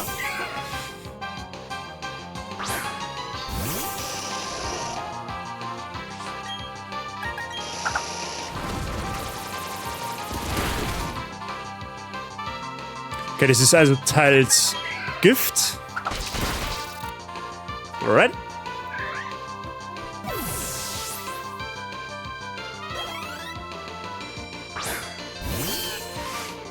Okay, du glaube ich bist schon teils Fee.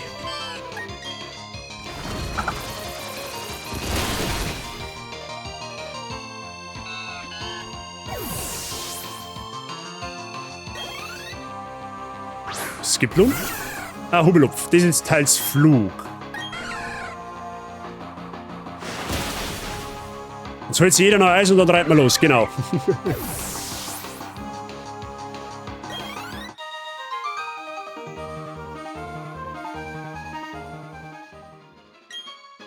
Gut. Dann ist der Weg zur Arena jetzt frei.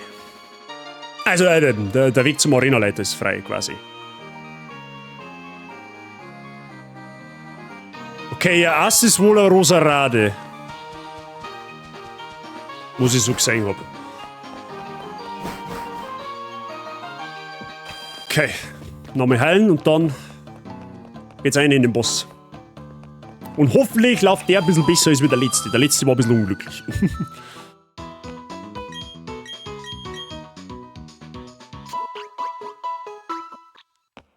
Okay.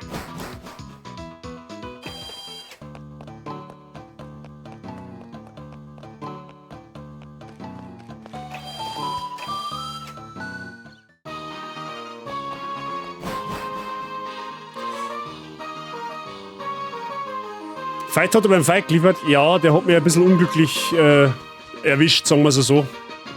Beziehungsweise ich habe es ein bisschen unterschätzt. So. Vor jedem Bosskampf wird standardmäßig in Pokémon-Kämpfen gesichert, damit nichts passiert. So, jetzt checken wir nochmal aus, ob wir alles haben. Kalthammer auf Level 26 ist auch alles. Item hat auch jeder. Wir fangen mal auf alle Fälle mit Bibor an. Ja, wir fangen mit Bibor an. Und dann schauen wir einfach, was reinkommt. Ob da potenziell was ist, was uns schaden kann. Und dann entscheiden wir, ob wir Toxic Spikes machen oder halt nicht. Und ich glaube, dass wir aber an und für sich gut aufgestellt haben. Schauen wir mal. Wird schon irgendwie werden.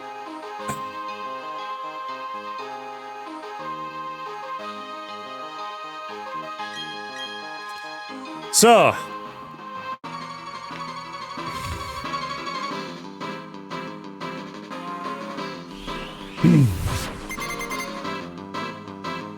Sie fangen an mit Bisaflor.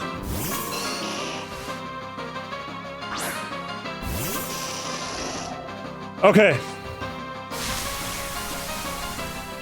Grassy Search, okay. Wir haben jetzt ein Grasfeld für 5 Runden.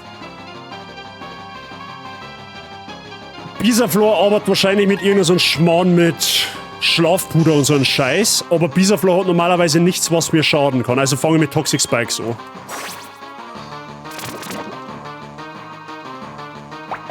Ditch Seed, okay. Und ich werde sogar 2 Lagen legen, tatsächlich. Weil die Zeit habe ich. Okay, jetzt liegen 2 Lagen Giftspitzen. Das heißt, jedes Pokémon muss jetzt für einer kommt und am Boden berührt. Wird hart vergiftet.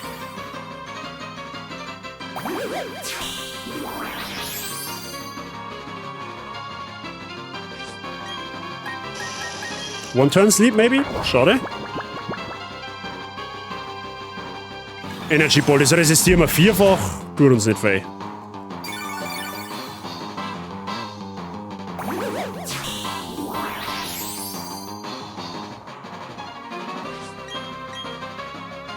Okay, wir kriegen mal einen Full 3-Turn Sleep auf jeden Fall. Wir sollten aber einen... Oh. Special Defense Fell. Okay. Sollten wir aber noch einen nehmen auf jeden Fall. Oder ich nutze das Momentum jetzt, weil jetzt wieder nicht für Schlafpuder geht tatsächlich. Und gehe in Noctu raus. Weil der wird ja jetzt den Schlafpuderdrucker tatsächlich. Und Psycho ist 4-fach effektiv und wir haben ein Plus Speedwesen. Das sollte eigentlich jetzt der richtige Play sein.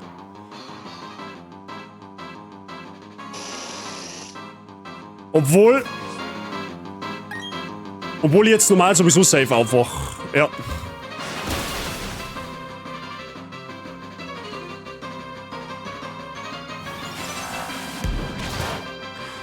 Okay, wir nehmen auf jeden Fall das Bisa-Knospe jetzt raus, weil dann haben wir das, was die ganze Zeit Leech sieht und Sleep Powder macht, auf jeden Fall mal weg. Und es hat wohl Überreste. Ja, es hält sich gut dagegen. Das Grasfell ist jetzt aber weg. Ist gut für uns. Hey, warum killt das jetzt nicht? Okay, dass das jetzt nicht killt hat, wundert mich.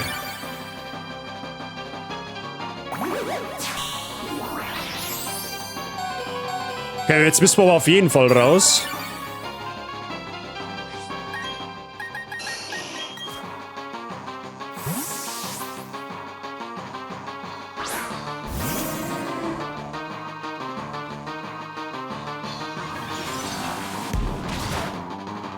So, wir sollten jetzt eigentlich schneller sein.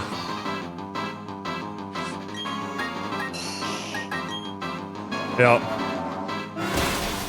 4 war effektiv, okay.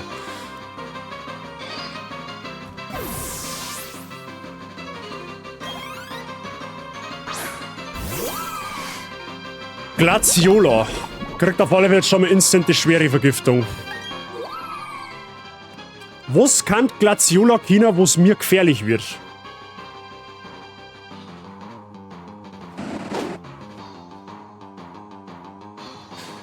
Du kannst auf jeden Fall irgendeinen so einen Scherz wie Laubklinge. Du kannst Laubklinge auf jeden Fall. Du wirst irgendwie sowas. Du wirst irgendeinen Prioritätsangriff haben auf jeden Fall. Aber du bist auf alle Fälle heftig anfällig gegen.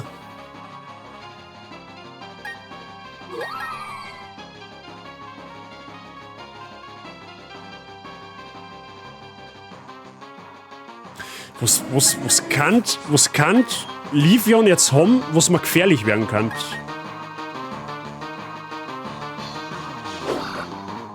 Du kannst auf jeden Fall keinen Eisangriff nicht, du kannst auf jeden Fall keinen Steinangriff nicht.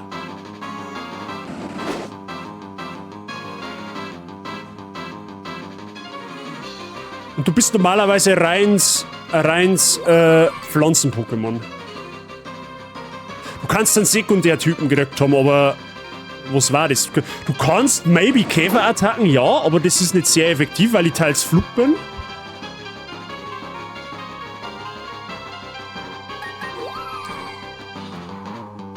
Normalerweise sind wir fein.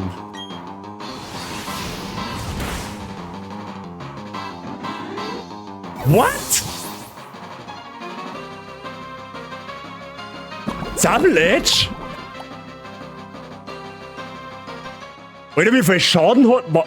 Das hat fucking 92 KP abgezogen. Möchtest mich du verarschen?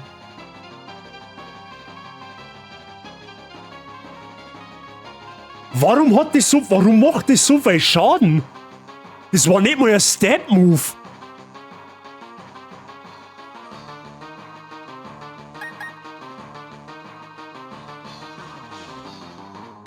Das war nicht mal Stab.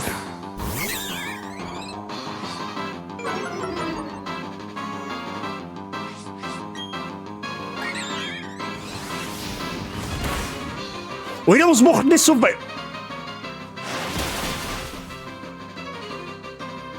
Warum macht denn das so viel Schaden? Das hat -1 Attack gehabt, das Viech.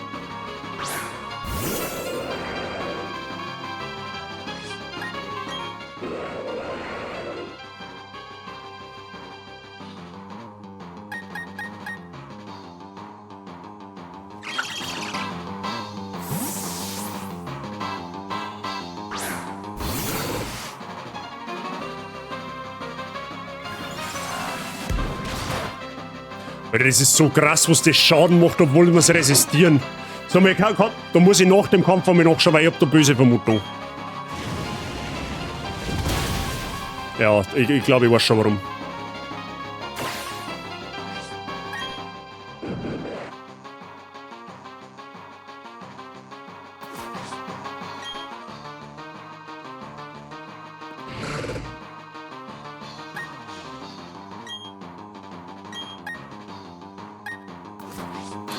Ich glaube, ich weiß schon warum. Das Problem ist, ich kann jetzt aber dagegen dem Fliegen nichts tun.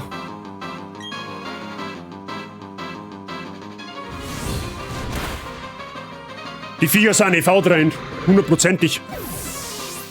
Die Viecher haben EV-Training 100%ig, weil das anders keinen Sinn nicht macht. Es ist so gestört, wo ich Schaden kriege. Und wie wenig Schaden ich mache im Vergleich.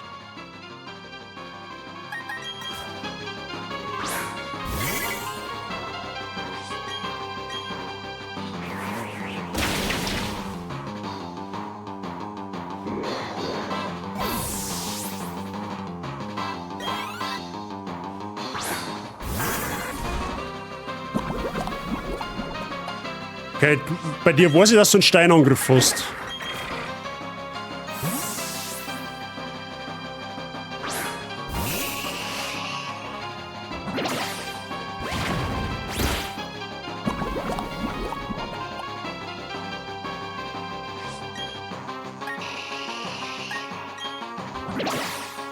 Oh, bitte jetzt nicht paran. Please. Danke.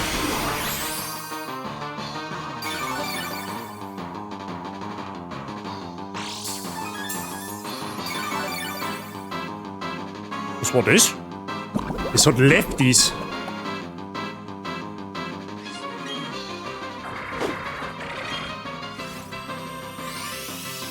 Okay, also dagegen ist es fein.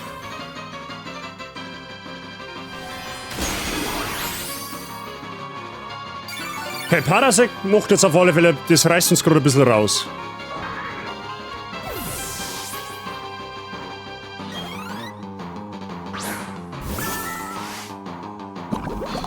Okay, das ist Kinoso, das kann sie theoretisch, wenn es Sonnentag oder so einen Scheiß macht, Form wandeln, aber das ist jetzt erstmal fein. Ja, Weatherball, okay, das macht jetzt nichts, weil wir ja keinen Regen oder keine Sonne draußen haben.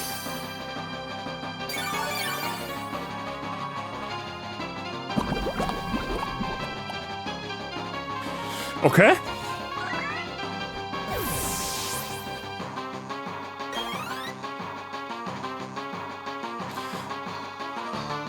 Parasect macht da gerade ziemlich Progress. Okay, Roserade ist ja erst, das war mir eigentlich fast bewusst. Sporen kann ich das Ding nicht. Es ist Pflanzengift auf jeden Fall. Der tut ziemlich weh. Aber ich heile dafür gut entgegen. Das heißt, einen müssen wir theoretisch jetzt... Ah, hier die Backbite machen müssen, sagst du es da? Aber den kann ich tatsächlich noch mitnehmen. Ja, den nehme ich noch einmal. Jetzt wird zwar selber auch vergiftet. Nice, okay. Parasect MVP.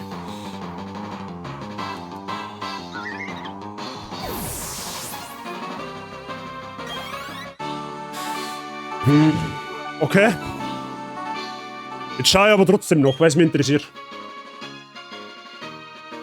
Ich bin mir sicher, dass die Pokémon von den Arena-Leiter EV-Training haben. Das dauert einiges zu erklären.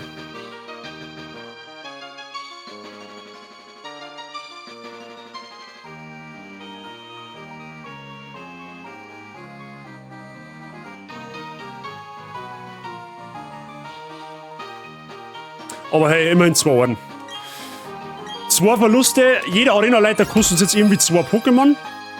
Aber die Qualität von denen 2 Pokémon waren jetzt nicht so hoch wie die letzte. Also ich habe jetzt nicht unbedingt wieder selbst auf Tarnhell-Level verloren. Das Noctu tot ist okay, mein Gott, na ist es so, muss man hinnehmen.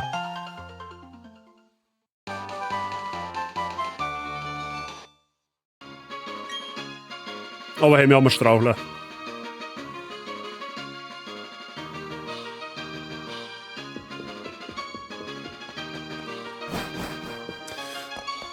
Okay. Du hast den schon aufgelöst, Mann, gell?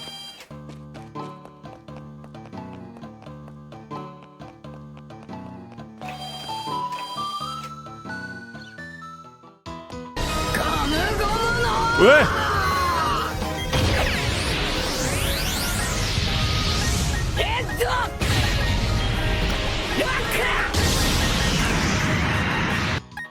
Einschlafen dürfen, wenn man müde ist, und eine Last fallen lassen dürfen, die man lange getragen hat. Das ist eine köstliche, wunderbare Sache. Hermann Hesse. Der Feier der Mercedes für deinen Resub im 15. Monat. Und danke für die weisen Worte. Vielen lieben Dank. Weiterhin willkommen in der Bazi-Gang und viel Spaß mit dem. Ich hoffe, dir geht's gut. Ja, okay. Ige Lava und... Wir haben einen gewaltigen Feuerstarter-Pokémon-Verschleiß, sag ich. Ne? Tut mir... So, jetzt ganz ehrlich noch, tut mir jetzt nicht so weh. Ige Lava... Ja, es hätte zwar Nupto werden können, aber okay. Aber wie gesagt, ich schaue jetzt gleich nach, weil ich bin mir eigentlich zu 1000% sicher, dass die Pokémon alle EV-Training haben. Von den Arenaleiter oder von den Bosse generell, weil das ist schon komisch. Normalerweise. Das Folipurwa, es macht einen Angriff, der nicht Stab ist. Also Stab heißt quasi, wenn du eine Attacke einsetzt, also wenn ein Pflanzen-Pokémon eine Pflanzenattacke einsetzt, dann wird diese Attacke ein bisschen verstärkt, weil der Angriff dem Typ entspricht. Und Folipurwa ist ein Pflanzen-Pokémon und das hat eine Attacke eingesetzt, wo es nicht seinem Typen entspricht. Das heißt, der Attacke macht merklich weniger Schaden und das hat einfach mein Noctu gewone-shottet. Deswegen gehe ich ganz schwer der Annahme, dass hier EV-Training im Spiel ist, bei den gegnerischen Bosse. Und das darf den Hack gleich mal auf ein ganz anderes Level heben. Weil wenn ich da mit Pokémon durch Gegend renne, die wo ich nicht EV trainieren kann, gezielt, dann wird's schwierig werden. Wobei ich weiß, aus dem Original-Hack, du kommst irgendwann, da können wir jetzt dann sogar noch dem dritten Orden 2 erst hin, aber wir kommen da hin, da kann man dann gezielt EV-Training machen. Aber das ist halt auch nicht so mal eben, ne?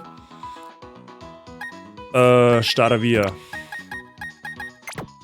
Okay. So, jetzt mit Black sagt, die qualitativ hochwertigeren Encounter haben uns Poeten. Tatsächlich. Aber es ist fein. EV-Training und TM-Attacken, ja genau.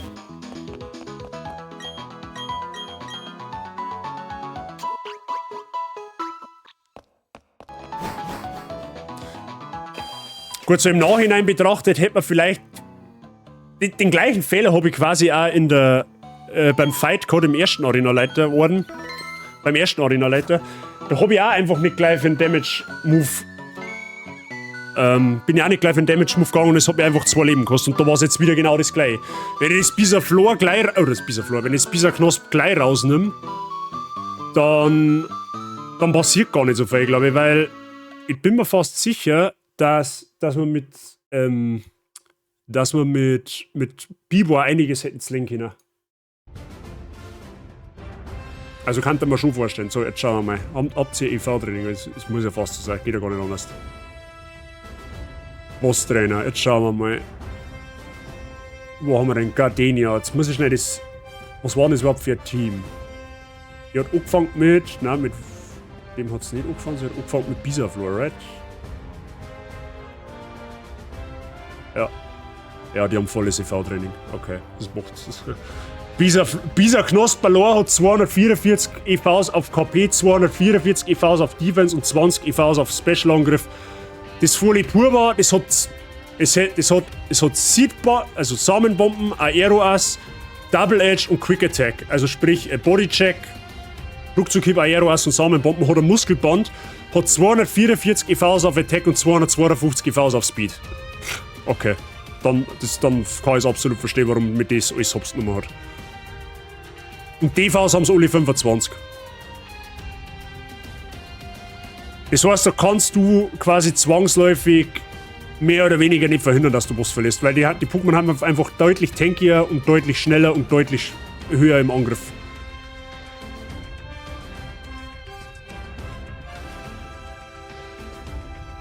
Macht Sinn. Da macht's ein bisschen Sinn. Aber okay, so eine Ausrede ist auch, wir werden irgendwann auch EV-Training betreiben können.